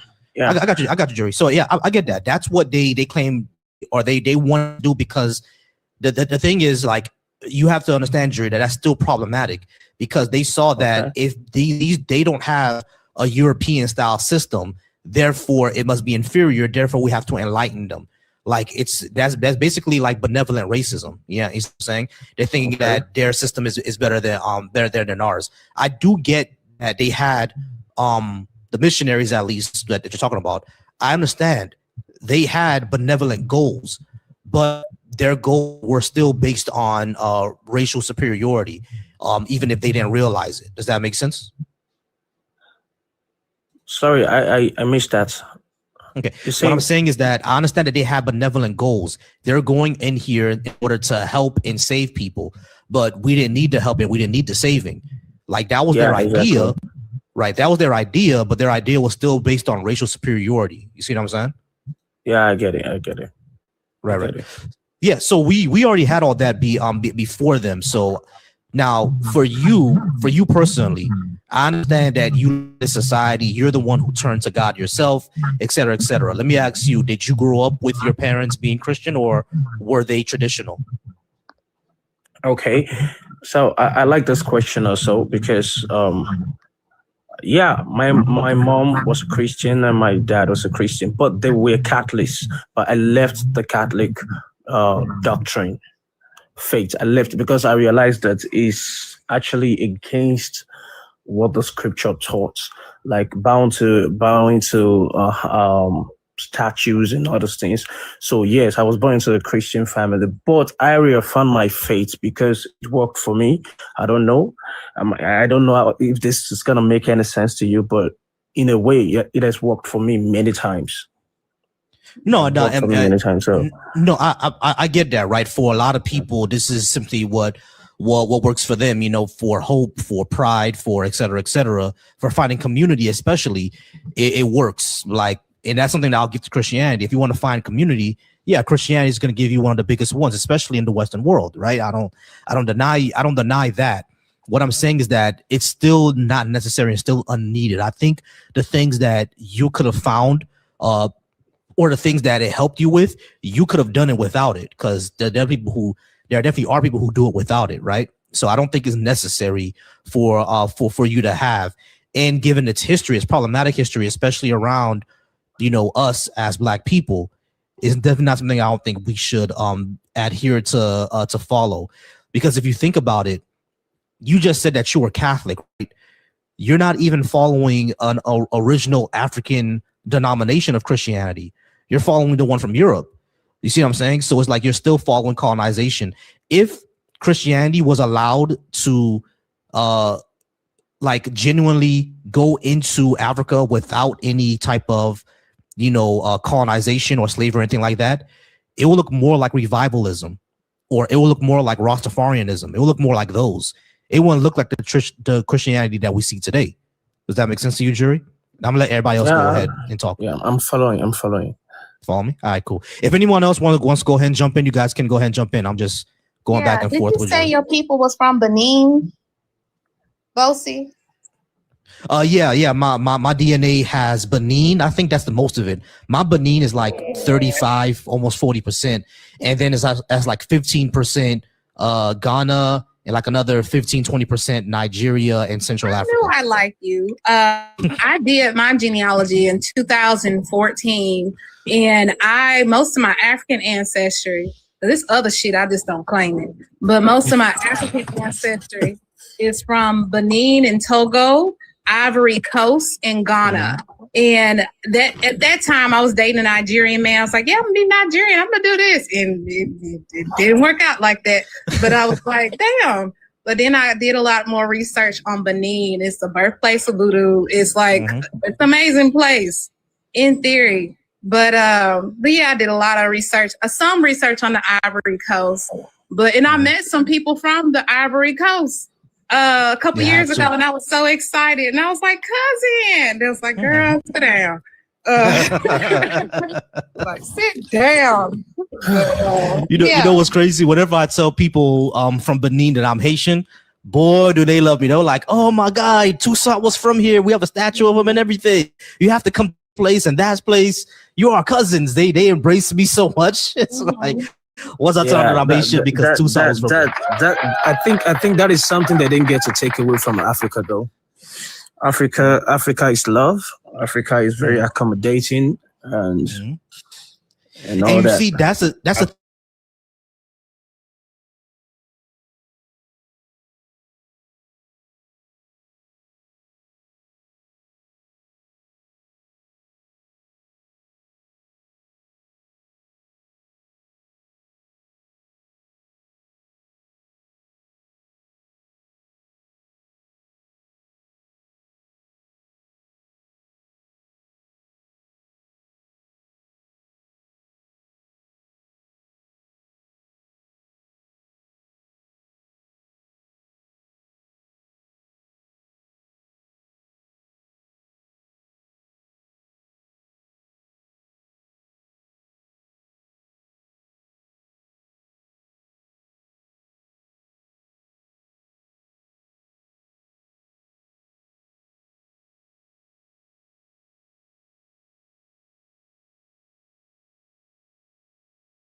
switch innately, and you live alongside your oppressor. Your grandparents did, and you learn what is microaggressive, like how to steer clear of that. But it's just a thing when you're too accommodating, when you have too much empathy, and you don't.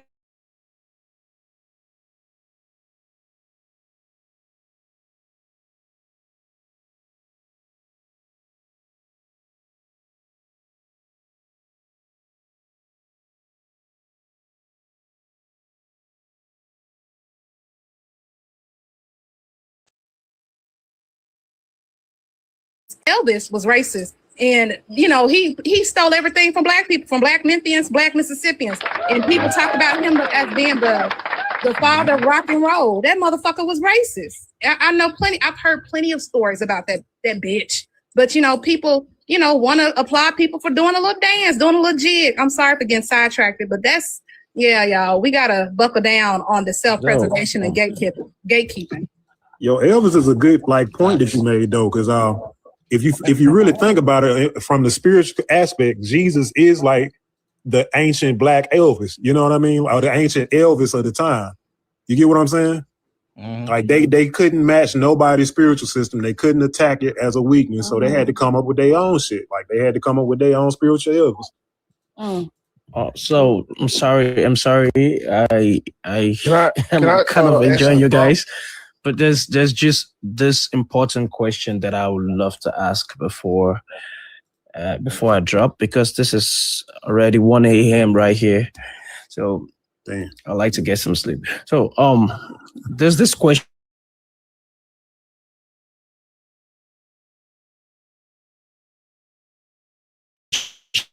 that I've always wanted to ask.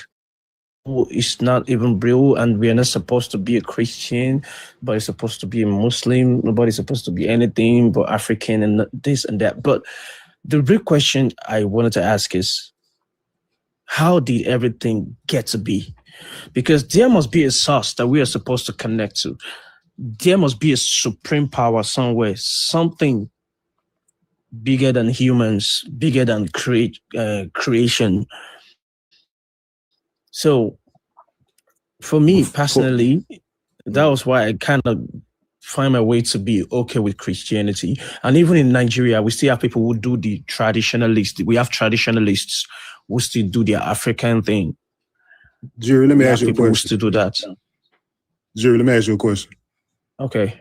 You said that you wanted to, there has to be some kind of way to connect back to the creator of all things.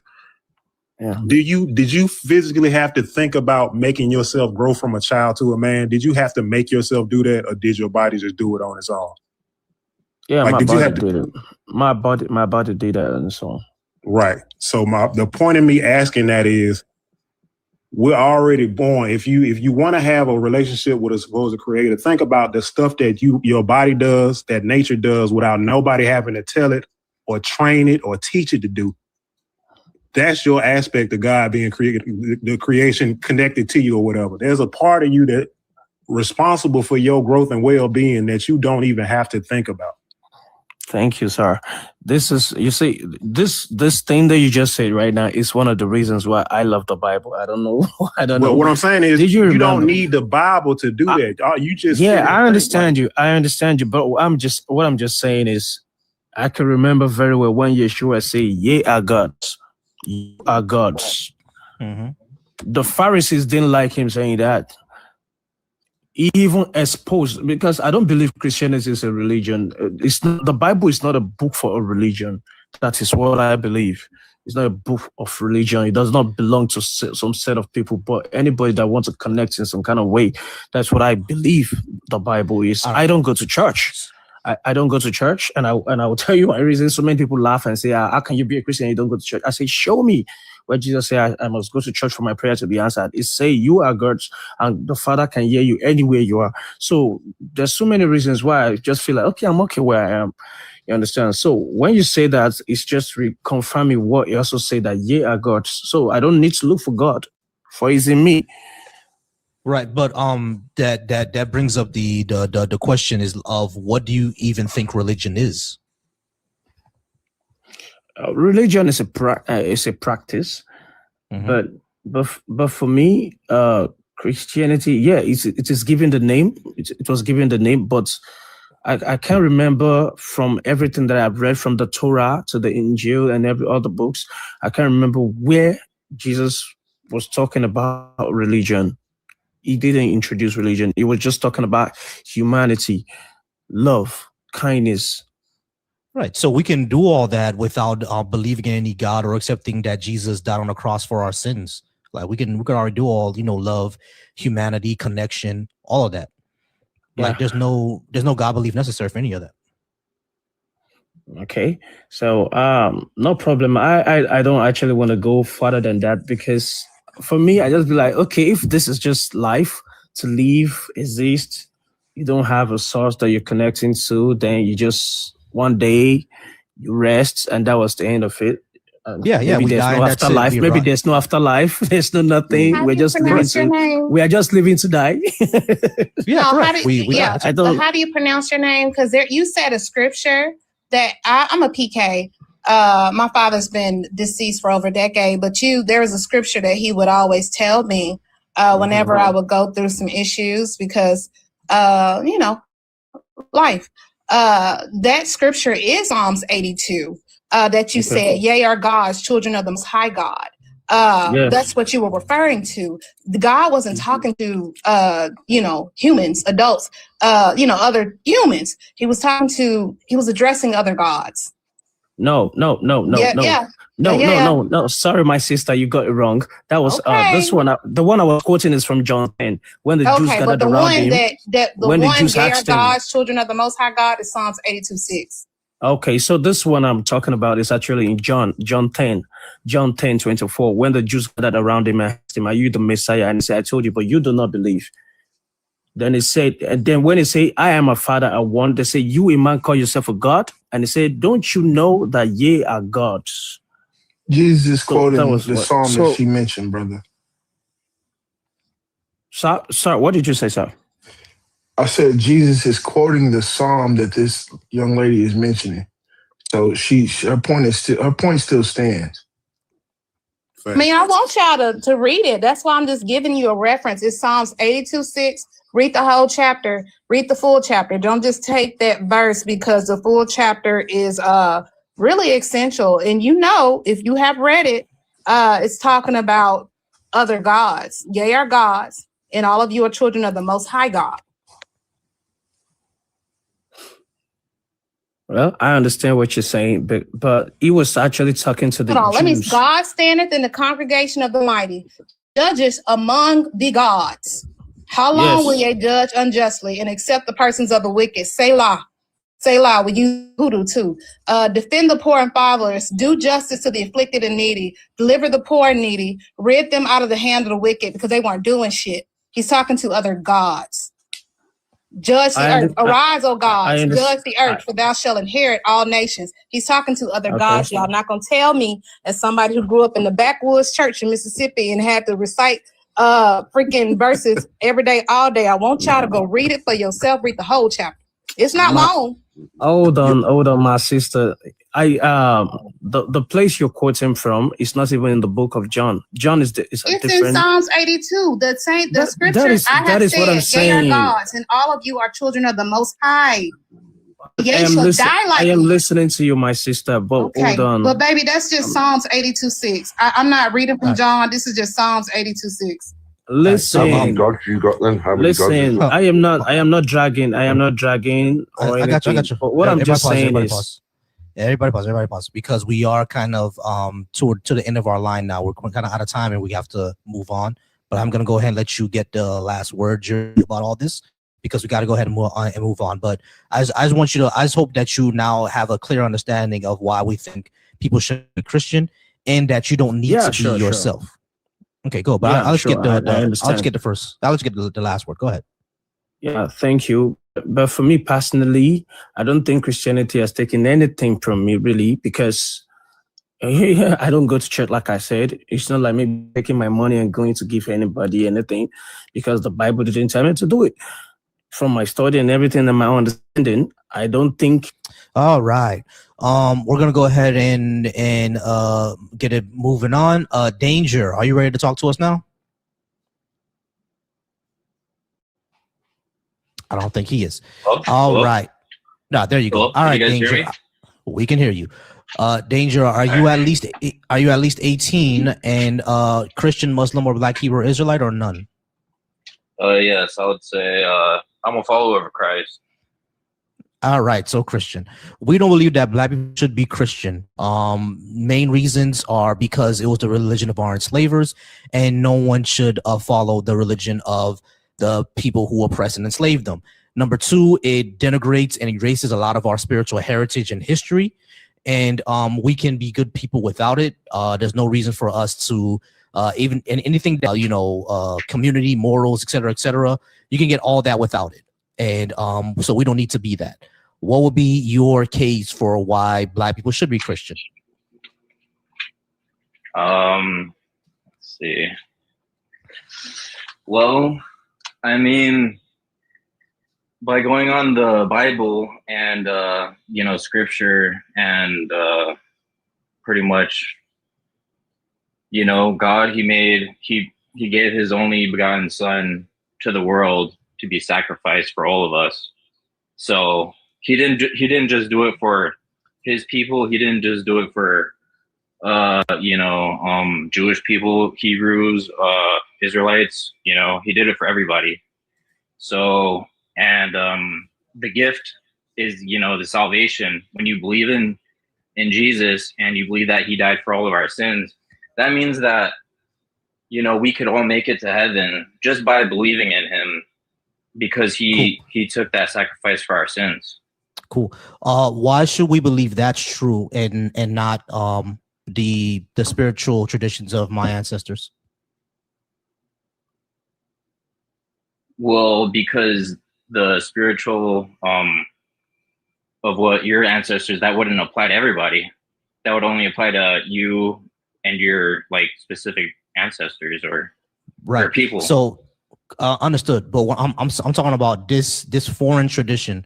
Why should I think this foreign tradition is true and not my ancestors? Why should I worship somebody else's ancestors?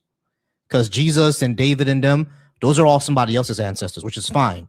But that's their culture deified. Why should I deify another person's culture? Deify? I mean,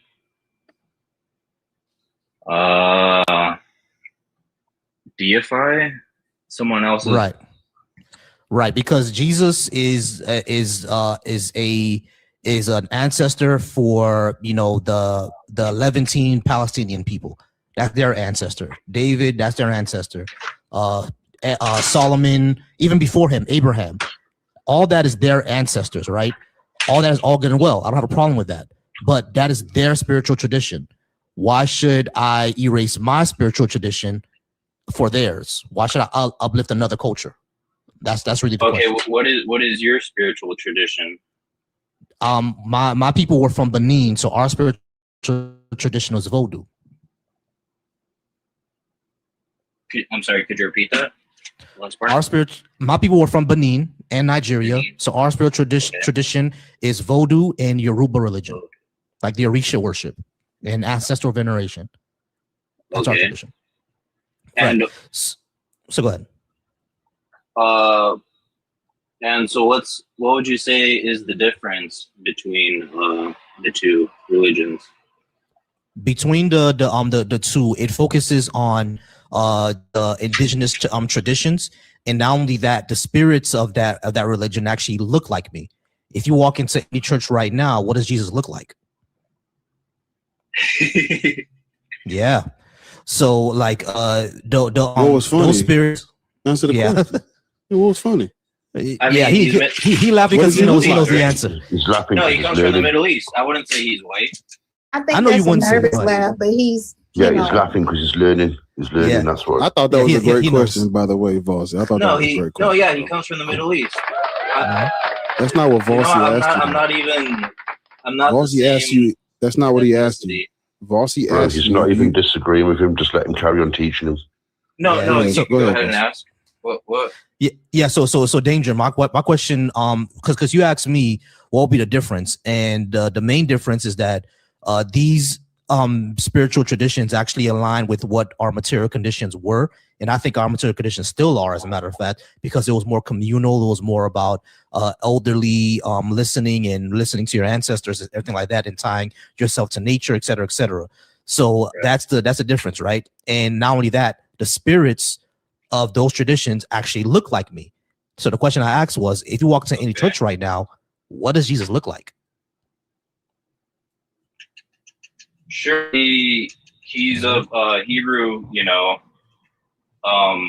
origin, and but that doesn't mean that it's only for And the white his guys took people. it. Yeah, and the white people took it and whitewashed them. We get that, right? We understand that. Just to be fair to you, Jesus didn't actually look the way that white Christians do. We get that. We understand that. But within because you say you're from the Middle East, but I live in the United States. I'm not sure if you still live in the United States or Canada, or it's still in the Middle East. No, we were saying that Jesus is from the Middle East, right? Right. Jesus is from the Middle East. We get that. But you're in the U.S. as well, right? Yes, I'm from the U.S. All right, cool. Yeah, you're in the U.S. as well. So you already know, like, traditionally what Jesus will look like if you go into a church today, even in a lot of black churches. You see what I'm saying? So that's problematic because we're worshiping a white man, essentially. They made a white man God above us. You see what I'm saying? So that's why I find that part to be problematic, and that will be the main difference. So now I do understand that I'm kind of asking an unfair question because it's not something that you think about on the regular. But this is something that we think about. This is something that we think I have to think about on the regular or at least we should, that I'm trying to put out there.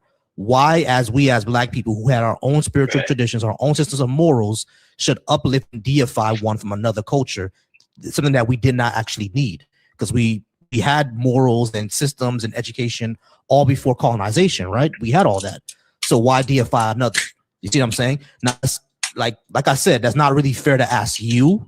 It's not really something that you'll think about, but that's the perspective that we're coming from. You see what I'm saying? Okay. Yeah, I understand that. Okay, so may I ask, like, then it's not only white people, it's all races, right? That also believe in Jesus, like, Mexican, whatever they are. Yeah. I got you. I'm gonna let everybody else answer that. Volcy, do you have mods? I do have mods. What's up? Are they here?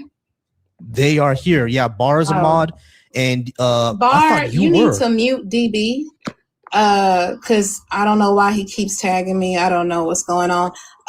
Yeah, I know you doing something, or you trying to be on this panel, but yeah, there needs to be mods in the chat because there's a lot of disrespectful things going. I got you, Chelsea. I honestly thought that you were. Give me a second, okay? Okay. I honestly thought that you were mod. I'm modding you up right now. Okay. All right, so yeah, I'm gonna let everybody else answer that because I want them to get into the conversation. Let's start with Key. Because I haven't heard a lot from Key yet. So yeah, my answer to that is that I think Mexicans, well, I won't say Mexicans, but mestizos, indigenous people, they should go back to their tradition. So should Chinese and Koreans. They should go back to theirs.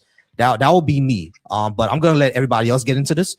Key, go ahead and go first because I haven't heard a lot from you. Go ahead and answer his question. What about every other people's group out there? What do you say, Key?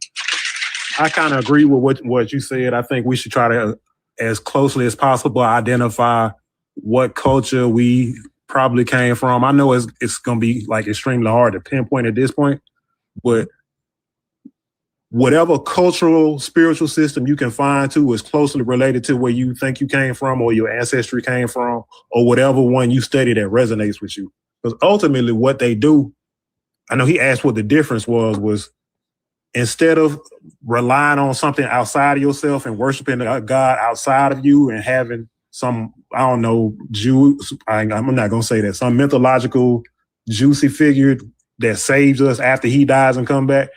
What we did was those spirits, those orishas, those natures, they represented certain aspects of God that also coincided with you. So you weren't necessarily praying to something outside of yourself. You were praying and meditating and studying to enlighten and bring about something in you that's already in you. You know what I mean? It was nothing that we did that we prayed to something outside of self to provide for ourselves. And that's how the nations were built. No matter what, it was the Orishas, voodoo, the Kemetic science, the Native Indian science, Buddha, worship, whatever. None of that stuff is intended to be taken as something to worship outside of yourself. So if you can go into it with that understanding instead of a Christian understanding of a God outside of you, and these people are doing the same thing, that's not what they're doing. Everybody's God consciousness and God experience is not the same as a Christian or a Muslim experience. In fact, it's a little bit more enlightening because it focuses on self. Mm-hmm. All right, and I'm gonna do a special thing here. I'm gonna do a show for it so everybody else can answer the same question. Annie, I said Annie. Chelsea, you're gonna be up first. Go ahead and answer his question, please. Can you repeat the question? Because I'm actually reading I'm gonna show y'all what I've been doing while he's been talking. Mm-hmm. I'm actually been reading the Handbook of Yoruba Religious Concepts. I love that. So when he was talking about it, I was sidetracked because I was actually got this book maybe 15 years ago. So I never looked at it entirely. So when you were talking about your ancestry being from Nigeria, I was just, looking through it. Gotcha. So can you repeat the question for me? I'm so sorry. No, not a problem. He's gonna be on mute until I end the show. But his question was basically, what about all other people group? Because we're talking about Black people. Mm-hmm. So like, what about all other people group? And Key also said that every other people group should go back to whatever their culture. They should go back to whatever culture, if they choose to, whatever cultural and spiritual practices that they choose to believe in before colonization, because with colonization, you understand that this Jesus and God concept, this monotheism, was forced on them. It was forced globally. And the only reason why it had to be forced because this church, the Roman Catholic Church, Pope Calixtus, Pope, I think his name, I don't want to mess up his name, of Portugal, he's the 5th Pope, and this was around the 1600s, not even the early 1400s. They needed a working class. They needed to create capital. We were cattle, so why would you worship and love on a deity or a God that was forced on your ancestry? That is peak Stockholm syndrome. So other people, other cultures should go back to what their ancestors worship and deified if they choose to, or they can be sovereign beings and do away with all the shit. 2, 1. All right, Bars, your turn. Yo, mic check. Can y'all hear me? Yeah. Go ahead. What was the question? His question was basically, since we're talking about Black people, he asked, should every other cultural group go back to what they worshiped before? And me, Chelsea, and Key said the same thing. Yeah, they should. Instead of being Christian, instead of being colonized, go back to what you were doing before that. What you say, Bar? Yeah, my answer to that would be, so we have to understand that all deities are cultural or tribal. It's either or. There is no universal God. There is no transcendent deity. All deities come from a culture or a tribe. So if you are worshiping a deity that is not of your people, that is not yours, that does not come from your tribal culture, you are literally deifying someone else's tribe or culture. You shouldn't do that. And the only way that happens is through coercion, force, colonialism, indoctrination. Those are the only reasons why a group of people would worship someone else's culture. When we look at the God of the Bible, or the God of Israel is Yahweh. Yahweh comes from the desert, Midian. These people's cultures, tribal, whatever. There's no reason why any African person should be deifying Canaanite, Levantine culture, because we're not from the Levant. Gods are made up. You're not dealing with you're not dealing with something that transcends the minds of men. You're not. That's that philosophical monotheism, feel bro, something can't come from nothing. Oh, sorry, you got cut off, Bar. All right, KV, I think you were a friendly of ours, but go ahead and say what your opinion is. Well, what all I know is basically everyone to any religion should know and not believe, because when they believe, it doesn't really truthfully, like, it doesn't give you no evidence, does it? Do you know what I mean? So when people refer to things that they believe, it's just something that they think or something that they hope. So if everyone knew, then they would know, wouldn't they? I know anyway. Probably sounds weird me saying that. I don't know if anyone understands, but right now, cool. All right, cool. So yeah, I hope that gave you some insight. Awesome. All right, so Danger, I hope that gave you some insight. You still there, Danger? Yeah. Wait, can I speak on my little part? Oh yeah, go ahead. I just want to get everybody a chance to talk, but go ahead. Okay, cool.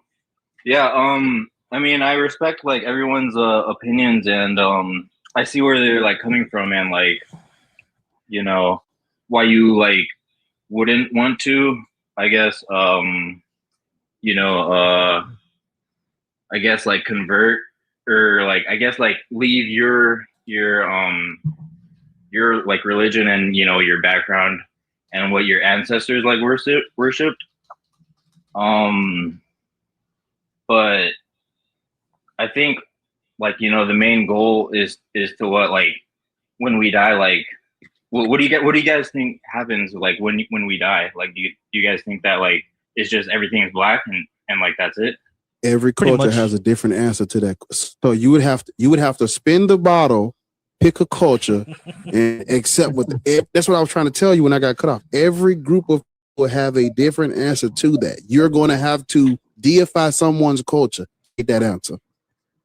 Yeah, is it going to be your own or is it going to be somebody else's? It varies from person to person because the Vikings, spin the wheel, nigga. Spin the wheel. Away during battlefield, you go into Valhalla. Valhalla, right? The Exactly. Japanese thought, you know, if you pass away, you know, if you bring dishonor on the family and you commit slip and slide, then your honor can be restored. What else? Egyptians thought the most important thing that you could ever do was to pass away. You know, they thought it was, you know, no matter, regardless of how you live the life, they thought that it was going to be greater on the other side. We have been pushed as Black people. Christianity, heaven, hell, these concepts has been pushed on us because they did not want to lose their cattle. They did not want to lose their capital. They did not want to lose the people who was bringing in a lot of, you know, money. So instead of people poisoning themselves, committing suicide, they had to push this concept like, look, you obey your earthly master. You don't got to do all of that. Obey your earthly master, because if you don't, you're going to hell, bitch. So that's what they did. Like, it was an agenda behind that. And we have kept that going, thinking that there's something like a hell. It's not. Like, the only reason why we have Christianity is because of Pope Nicholas V of Portugal. I couldn't think of his name earlier. And they had to try to, you know, promote and push this Christian dogma down people's throat because Africa had a lot of gold. They had a lot of resources. They had a lot of things. Who's chewing? I want some. But they had a lot of things. I'm hungry as hell. But they had a lot of things that, you know, Europe can benefit from. But they needed a way to get there. So they had to push this docile, poor man's religion on these people and demoralize the spiritual practices of these people. Even in the American South, United States, we were the place. A lot of Black Americans had to create their own culture because we couldn't have drums if you weren't in New Orleans. We couldn't have a lot of things because that would evoke a lot of our spiritual practice. We had praise houses and everything like that. So we couldn't do what we originally practiced, or we would, you know, get eaten, a lot of stuff would happen to us. It's gross. They would, even if a woman was considered a mystic, and she was causing trouble, or they thought that she was the cause of certain illnesses, they would take her child. If she had a child, they would bury that child up to his head, and they would kick that child's head. So this fear is in our epigenetic settings. We're scared to go back to these practices because we know what our ancestors went through. It's in our bodies. The body keeps the score. There's a lot of fear in our epigenetic settings because of this. So when we have conversations like this, people kind of like, oh no, don't do that. I ain't going to be involved in that conversation. That's scary. I rebuke that because that shit is in our epigenetic settings. You're correct. You're right. But they dismiss Why don't what you they niggers know. go back to Africa? You dumb niggers. Oh, okay, that's nice. Okay, yeah, that's nice. Yeah, you guys are niggers, right? You guys go back to Africa. Listen, to pick up language. Watch what you say, yeah? Oh. You should have kept him up and educated him, bro. No, it's okay. You don't educate no little boy like that. You cuss their ass out. Yeah. No, I'd have broke him up, bro. Yeah, KV, over here in the States, bro, we're used to that. Like that happens all the time. That's normal. Yeah, I'd have just educated him and burnt him up. Baby, Yeah, I'm from the deep south. Well, if I had something to say, I'll get this whole live shut down. Yeah, So but I'm there's learning saying there's to do, isn't not there? say nothing at all. You know what I know? Yeah. I've got to keep it tolerated, yeah, and not say nothing to him, because if I see him face to face, I would poke his eye out and bite his nose off. And I know it's on TikTok. Everyone's behind a little barrier, so everyone gets a little boost from time to time. Let him have his little day of glory thinking he's a bad man. If he's seen us in the streets, he's going to look to the floor. That's all we know. If he's seen him as a star, he's not going to grow. He's a waste man. I got you, KV. All right, so Danger, we're almost just about out of time. I'm gonna bring Big B.A.S.H up next, but I'll let you go ahead and have. Listen, let me just ask a question. Wait, can I say something before we move on? Okay, go ahead. So the one of the biggest things I think that would be a good thing for Christianity is that salvation, right? Like, what is one thing that all these other religions don't have? Like, let's say like Buddhism, for example. Like in Buddhism, we can't be, or they don't believe that, like, just believing in Jesus, you could be saved and go to heaven.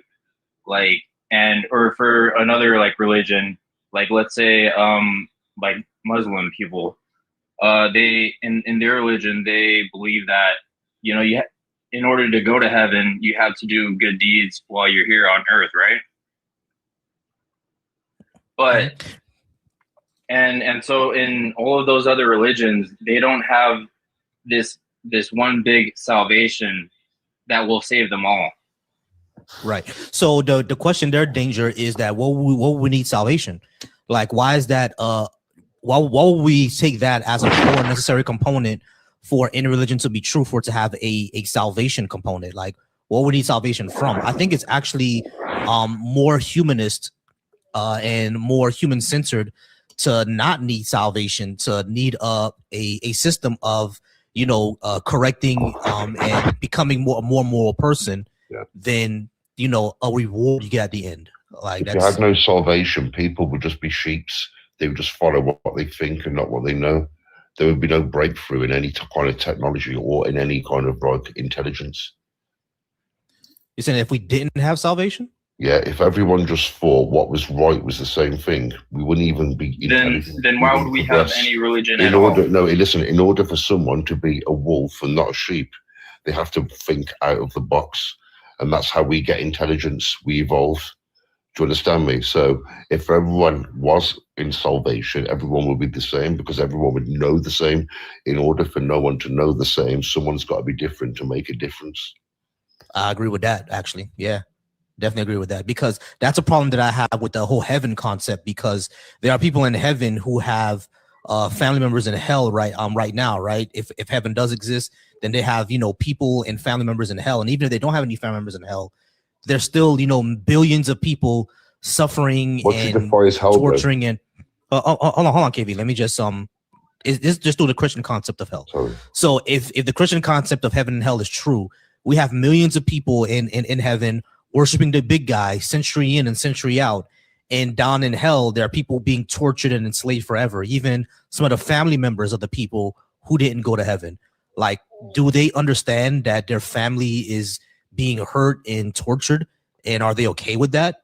And if they're not, then that means that you can be sad and have depression in heaven.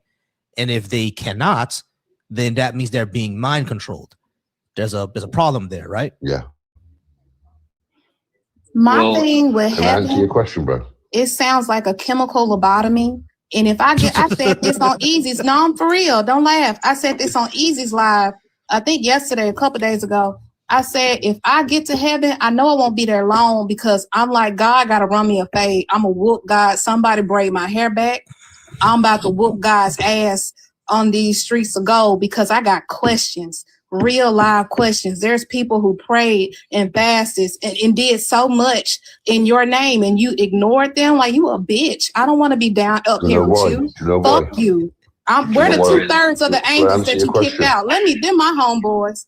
Cause you a bitch ass motherfucker. I'll answer your You know question. what's funny about that Chelsea I've been is where like I've been what you're saying. I've been that guy that's asked and asked and asked for things, yeah. And when I was actually just thankful when I prayed and I was thankful for the day I was given, that's when I was rewarded what I really wanted the next day.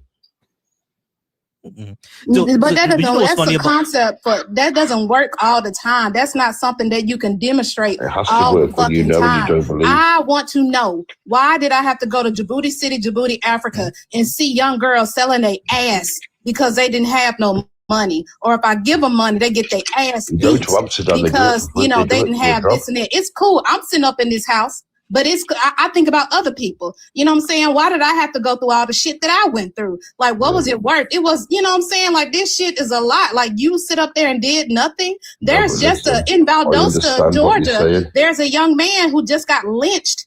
Where's the justice for You his know family? everything that you've Where's been the through, that's fucking bad, justice? yeah? I got questions, God. You a bitch, motherfucker. Yeah, I but don't you want know to be up here you're with strong. you. I'm not about to worship you. You're Fuck you. strong. The way you're built, though, yeah, listen, I all don't the give a fuck things that have about being happened to you, strong. I didn't have to go through it. yeah, you've got to, because you've got to show others that you can carry on. No, man. I don't have to go through So it. listen, I if I did went through not. something bad in my life that you had experienced also, you would. Yeah, we're not gonna keep going through that. All right, but yeah, Danger does. I want to say something. So Chelsea, you know what's funny about that is because I've always said there are several difference of heaven that I've heard before, right? One version of heaven is just a big choir where we're just singing our praises to God for all eternity. That sounds like torture, number one, because after 1,000,000 years, my voice gonna hurt, bro. Like just, and then I heard the version that you said, right? The city of gold.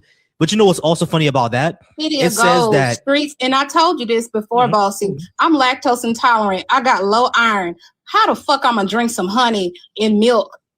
I ain't gonna never. I'm gonna be looking crazy, emaciated, sick. Like, what the fuck? That's not heaven for me. Milk and honey. That shit was sold to enslave people to keep us sitting there because we were malnourished and we didn't have nothing. We were eating scraps. Exactly. So they sold that shit to us, and people don't want to let that bullshit go. That's why they call Christianity the poor man's religion. You go, the farther you go up in life and increase your SES, they will look at you crazy for believing this sick ass shit in this sick ass God. This God is not for anything. There, you can't tell me a little woman, a little girl, a little 12-year-old who just got her fucking period talking about, oh, when you go back to America, can you bring me? Can you bring me? I fucking can't because I'm here working. Has to sell herself for her to feed her fucking family. She didn't have to go through no bullshit like that. You talking about God is a mighty God. Man, fuck God. You can feel how you want to feel about it in the comments, but it's some bullshit. Definitely some bullshit, man. Those are like it's so crazy. It's so crazy the different versions of heaven that I hear about, because one of them, y'all don't see how materialistic this shit is. It's like the more souls you win, the more beautiful your crown in heaven is gonna be. You're gonna have like jewels for each soul that you won to heaven. It's gonna be all gold and everything like that. It's extremely materialistic, and which shows me that this entire religion is just based on materialism, at least in the Western fashion, just based on materialism. And just like what Chelsea said, if he has all that gold up there, go ahead and save the people down in Djibouti. Go ahead and save that little girl. Fuck, I need a crown for. Fuck all that. But yeah, Danger. Let's get back to Danger. All right. Actually, give me 1 second. Hey, Smurfy, go ahead and come up, please. Go ahead and come up, Smurfy. We can go ahead and talk about that more. Go ahead, Danger. I'm sorry. I'm gonna give you the last word. Go ahead. Yeah. What was the last argument that you guys were talking about? Oh shit! Yeah, we got sidetracked when it came to the heaven thing. We got sidetracked. My bad. Okay, so heaven, right? We were talking Mhm. about heaven and like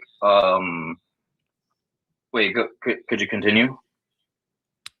Right. Heaven seems to me like it would be kind of torturous, or it doesn't seem like there's a for number one. I've always asked Christian this: can there be sadness and depression in heaven? I've always been told no. You're always going No, to be yes. happy because you're with God, which is all good and well. But at the same time, let's say y'all version of heaven is correct. Your version of heaven and hell is correct. Apparently, I'm going to be in hell being tortured forever, but my parents are going to be in heaven. Are my parents going to be happy while I'm being tortured? Well, I mean, they're not going to be happy that you're going to be tortured. No, but what it does say in the Bible. Okay, so when we get to heaven, there are no feelings of sadness. There are no low vibration feelings in heaven. It's only like love. It's only down here on earth that we have these low vibration feelings, right? Mm-hmm. Yeah, and so what hell is it's not this like place that like we think that like, you know, there's like fire all around and like you're being tortured by all these demons, right? It's pretty much the separation from God because you don't want to be with God. You're choosing not to be with God. So hell is just the absence of God. That's what hell is. Okay, so I'm not being tortured. I mean, there's no lake of fire or anything where I'm suffering for all eternity. I mean, I feel like it's different, right? Not everybody's gonna be like, you know, treated the same. Not everybody has like, you know, done the same, and you know, I feel like there's different levels. There's different levels of hell. So someone like me who's never harmed anyone, I'm not going to be in a lake of fire being tortured. I'm just gonna be like walking around in the void and talking to niggas. All right, so Bar, Chelsea, when I see y'all there, I guess we're gonna just throw a party, right? Because we're just gonna be in the void. You know what I'm saying? We're just gonna be in the void chilling. You know what I'm saying? No, I mean, I'm sure it's not gonna be all like I think that's hell right there. If I get somewhere and I hear that, you know how them I don't know if y'all ever watched the Twilight Zone, but there's an episode this man didn't know he was in hell. If I hear that shit, I know I'm in hell. I said, look, man, I didn't make it. I'm in hell. As soon as Bar, that little play it again, Bar. So my little jab again. I hate do it. you guys not believe in angels and demons then? Nope. No. Okay, so then you wouldn't believe that, you know, that there's demons torturing you, right? Right, correct. I don't believe in that. Okay. So hell depends on what you believe about it, essentially.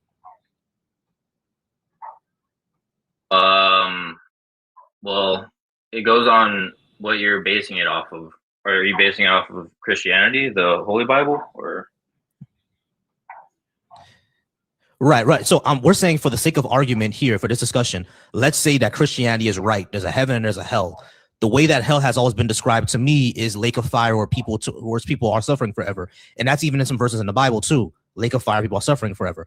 But if it's simply separation and we're just in a void, just chilling, yeah, I mean, sure, you know, me, Chelsea, Bar, and the other Black Atheist crew over here on TikTok, we're just gonna be sitting around looking at each other with our beers, I guess. I don't know. You see what I'm saying? So it's like we're asking you what is hell for real, in case you know you're right.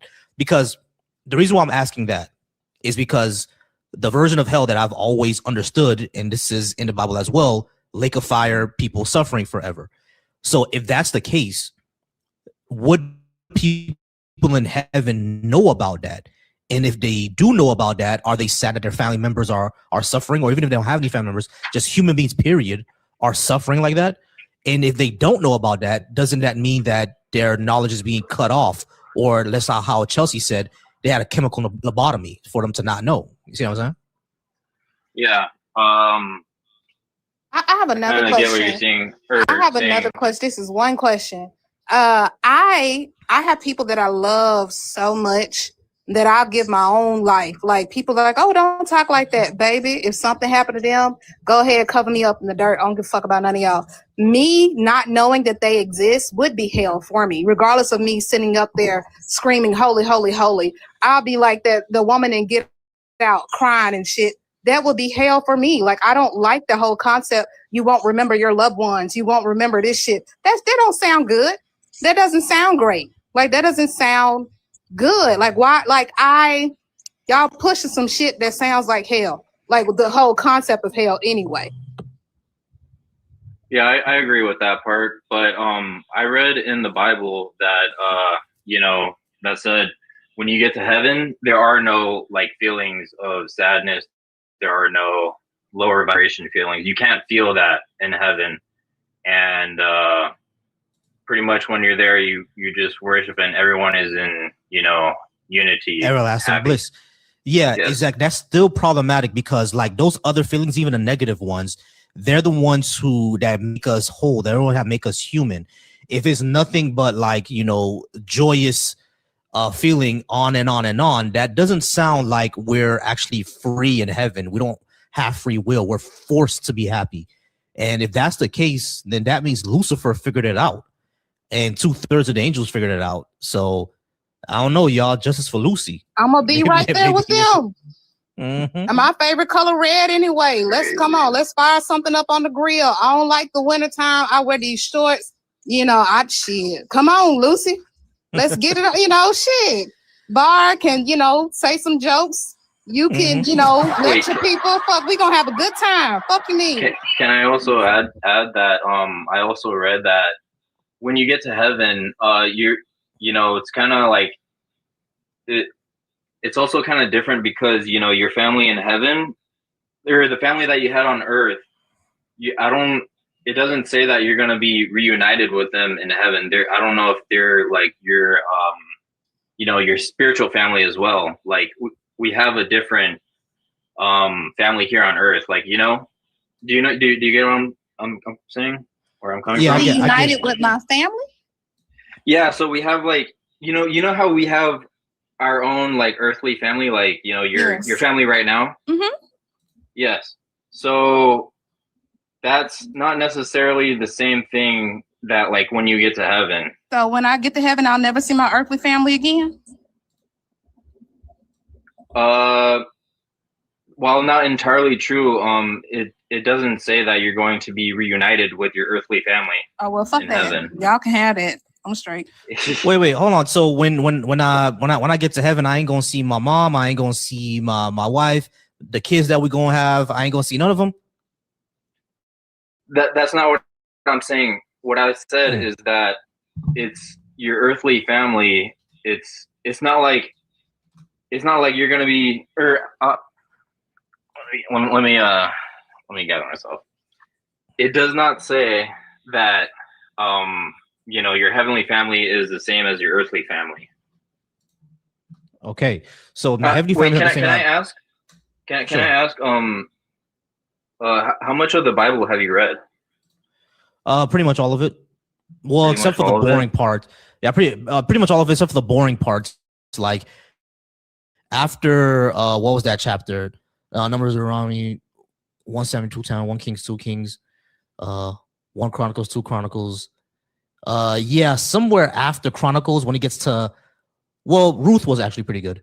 But after Chronicles, when it gets to like Hezebook and Amos and Malachi and shit like that, all that's boring. I ain't gonna lie. I skipped a lot of that shit, bro. I just went straight to Matthew, Mark, Luke, and John and everything like that. But yeah, I pretty much read about all of it. I would say about 80-90% of it. As a PK, I used to have to, my father would challenge us. We would get up in front of the church. We would recite the 66 books of the Bible. We used to have to read sections of it. As I got older, I went through something very traumatic, and I saw, the Bible, Christianity, God, Jesus Christ, because I'm indoctrinated. And after I read it, with a fully functional frontal lobe, cross-examine that made up. But I have read it. Yeah, it's not a great book. I liken it to a grimoire, but it's not. No thanks. It's not for me. And I want to remember my loved ones. Like it's just I don't know. It's not a good selling point to non-believers, but it's not. Yeah, I just want to add, like, I as a Christian, I also have questions too. I don't have all my questions answered.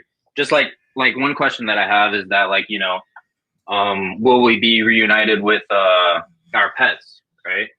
Mm-hmm.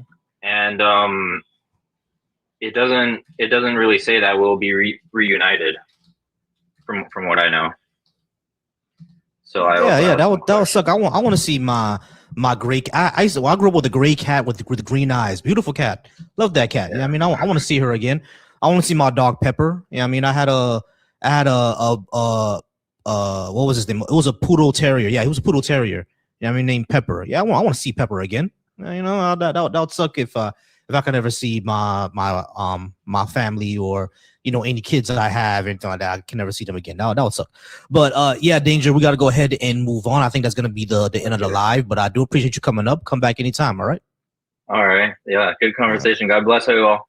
And I think you're sweet. I really truly think you're sweet. But for me, the practices of my ancestors and what they align with, if I were to choose any sort of spiritual practices, I would do that because it resonates within me. I like the concept of being an ancestor in an ancestral realm and meeting my loved ones. I don't want to be around the Dahmers and the nasty popes of the world singing holy, holy, holy.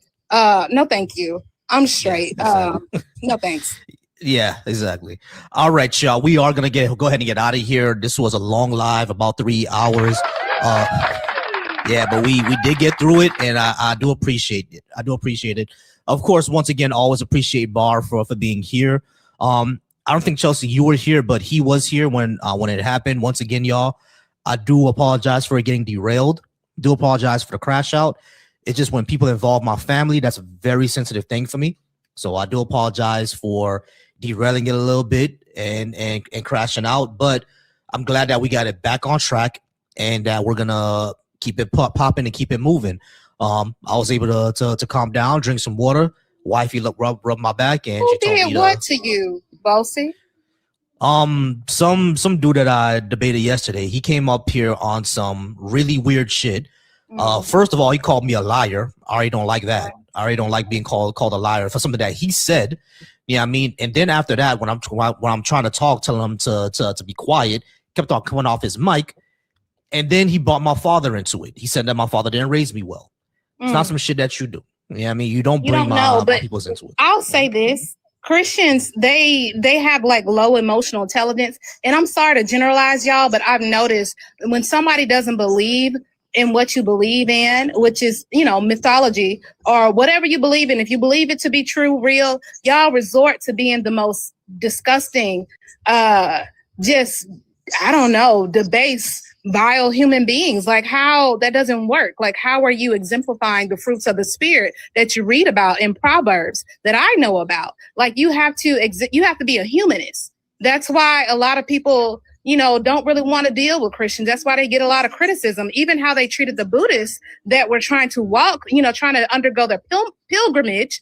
They were met with vile Christians telling them they're going to go to hell. They're going to do this. Y'all have to check yourself. Y'all have you haven't engaged your prefrontal cortex. You have a stunted growth. So when somebody doesn't believe in your Santa Claus, you resort to being the worst of humanity, and you got to stop that.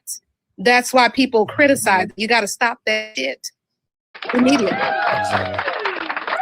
Let's go. Hey man, W Chelsea, y'all. W Chelsea in the chat, but that is it for tonight, y'all. We are going to go ahead and get out of here because I went over my time. I was only supposed to be on here for like an hour and a half to 2 hours, but I went way over. So I got to go ahead and make it up now. Yeah, I'll go ahead and wish me luck because wifey's going to put on some crazy show that I'm going to have to watch for the next 3 hours because I went over my time. Yeah. She's gonna put up, Loved After Lockup, or one of those things, and I got to sit here and watch these crazy people because I went over my time. But all right, y'all, I appreciate spend some y'all. time with wifey. Shut up. I know. I'm gonna You spend my know, time with it. I'm with the girls now. Don't Yeah, make me upset. baby, Chelsea's defending you. She said I gotta spend more time with Go you. ahead and watch that. I gotta watch. I gotta catch up on Alice Cross. That's my thing. I love. Cross came out with a new episode. Hard junkie, man. I love that. I love. And then I think From is coming back on in April, but I gotta see Cross, and I'm waiting for the show with Sterling K. Silver. What's his name? Sterling K. Paradise. Williams. Yeah, I'm waiting for that to come back on, but I'll be watching some real sci-fi crime. I can't watch true crime, but I'll be watching some real stuff. I like it. Oh yeah, I'll be deep into sci-fi. You know, I'm a old school Star Trek fan, so I've been watching Starfleet Academy. It's not as good as I thought it would be, but I've been watching the Orville. I watched it over again. I always watch that show. The Orville is from Seth MacFarlane. It's actually a good show. Like, it was surprisingly good. You know what I mean? And what else? What was the other episode? For All Mankind over on Apple. For All Mankind is amazing. It's about a story of like the Soviet Union beat us to the moon, so the space race never ended. Basically, you know what I mean? It's really good. So if y'all want to watch some sci-fi stuff, For All Mankind, email is really me good. that For All Mankind. Email it to not Oh, email yeah. it. Shit, why am I talking about email? I'm still in work. Email me. Email me that, please. And CC, no, message me. Message me that, because I'm gonna watch that tonight, and then I'm gonna try to watch The Birds this week. But I love all of that. But I cannot watch reality shows. I can't watch Love and Hip Hop. I can't watch Life After Lockdown. I cannot watch true crime because it just makes me feel icky. And especially true crime, but them reality shows, I'm like, man, this is weird. I'm sick of these people. Yeah, look. I used to watch what was that? Love and Hip Hop. I used to watch Love and Hip Hop, and like wife used to always say, like, man, why are they all yelling? God damn, y'all got problems. Like, shit's my nerves too bad. Maybe it's with age, but I'm like, I can't deal with all that yelling and crying and cussing and fighting over no man. I'm like, girl, sit down. That shit, I be getting mad. I'm like, can I phone somebody? Like, sit your ass down. Man, I know you got a grandparent or auntie somewhere embarrassed. Stop this shit. I can't watch that. It's not entertaining for me. It really isn't. Yeah, it really isn't. But yeah, I'm gonna go ahead and get out of here, y'all. I'll definitely DM you all that, Chelsea. I'm gonna get out of here. Y'all can follow me everywhere. Volcy Thoughts. Instagram is Volcy Thoughts. YouTube, Volcy Thoughts. Shout out to everybody who watched me over on the Deconstruction Junction. I appreciate y'all. The views did go ahead and climb up. So I appreciate y'all over on Deconstruction Junction. I appreciate y'all watching me over on Volcy Thoughts. Appreciate that so much. The views climbed up as well. I have my most views now, gained a whole bunch of subscribers. We need to get those super chats up though, all right? I appreciate y'all over there as well. And over on the Black Atheist Coalition, we got those views and we got a whole bunch of subscribers as well over on the Black Atheist Coalition. I appreciate that as well. Y'all are amazing. I've been on for close to 4 hours and I got to get out of here. It's close to 8 o'clock. I already turned in my homework, so we all good. Chelsea, let the people know where they could find you. You can't find me at all. I'm a figment of your imagination. Sometimes I'm here, sometimes I'm there. But now that I'm a mod, I'm so sick of you, Bar. But now that I'm a mod, I'm going to make sure I promote your live and talk about these things. I'm a hot mess on my socials, so I'm always talking about different varying things. But just open up your mind, be open-minded, be empathetic to each other, be a humanist to each other, more so than anything. Make sure or ensure that you see yourself in other people. They don't have to believe in what you believe in, but try to steer away from any sort of generalizations and stereotype, because we're all on this journey together, whether you believe in an afterlife or not. Just try to be open-minded, try to be respectful, because that's what we truly need. There's too much shit going on in the world for us to be overcritical and over analytical of each other, because in the end, shit, we all need each other. That's it. People like, damn, this bitch don't believe in God. I hate this hoe. Never mind. Definitely appreciate that. Bar, let the people know where they can find you, Bar. What's up, y'all? Let's go. Clap for myself. But no, yeah, man. At Black Atheist Rants on YouTube, TikTok, Instagram, whatever you got, type in Black Atheist Rants and I'm there. You know, Volcy and I, we do these lives is for a good cause, man. We trying to raise awareness, spread the truth, you know, educate as many as we can, and as we're educating ourselves and we sharing it with the world. So these are great lives, man. You know, you can't get this nowhere else. You know, not a lot of people are willing to get on these lives and say stuff that we say. Black people shouldn't be Christian. And you don't really see this nowhere. So y'all keep supporting Volcy and, you know, support me, and I'm an extension of him. And, you know, yeah, man, at Black Atheist Rants. Tomorrow, if you follow me over on YouTube and everything, tomorrow I'm gonna be over on Mama B.A.A.S.H's radio station. It's called Yaya. I always get it wrong. Yaya Baby, B. Yaya Baby, baby. I took a screenshot of it a couple days ago. I got the screenshots. I'm gonna post it on my story. I'm gonna try to do a promotional for you as well. Yeah, just follow me. It's at noon. If you follow me, if you follow me, I'm gonna post it on my story and on TikTok so you can, know where to find me. Also, everybody, the album is dropping this Friday. Let's go. Yes, congratulations. Let's drop that album. Let's go.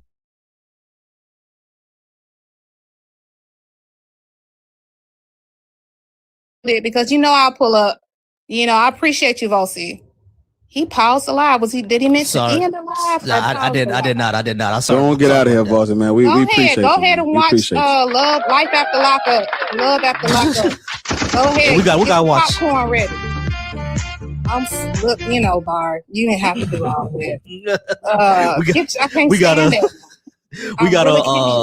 We gotta watch Cross first, but yeah, y'all. So again, I appreciate everybody being here. Just like how Bar said, the reason why, and Chelsea said, the reason why we do these lives is to normalize ourselves, normalize our positions, because you'll be surprised how many people think that the default position of a black person is to be Christian or Muslim. And if you're not any of those things, you have something wrong with you up top of your head. There are a lot of people who actually do believe that. So we want to normalize these positions. We wanted to put out there that there's information that we need to have. And if you still choose to be Christian or Muslim, that's all good and well. We just want you to think critically about your beliefs. That's all we're asking for. Think critically about it and get the information that we're trying to absorb and then make a decision from there. Don't just follow it because you think this is the default position that you're supposed to be. You can follow me at Volcy Thoughts everywhere, on Instagram, on YouTube as well, and on Threads as well, because I'm mostly on there. I'm not mostly on Twitter. I'm mostly on Threads. But I do appreciate y'all. As I always end this live, this message go out for the fellas, for the men. I always say every man should be soft. And what that means is to be secure.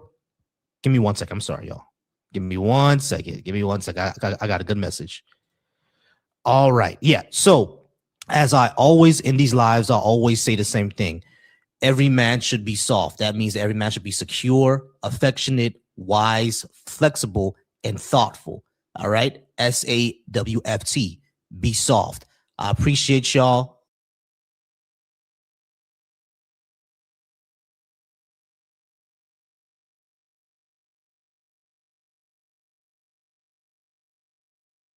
That in a way that isn't offensive, especially because I'm just like, sometimes I'm talking to someone, you can tell they're like, oh, we're peers, and then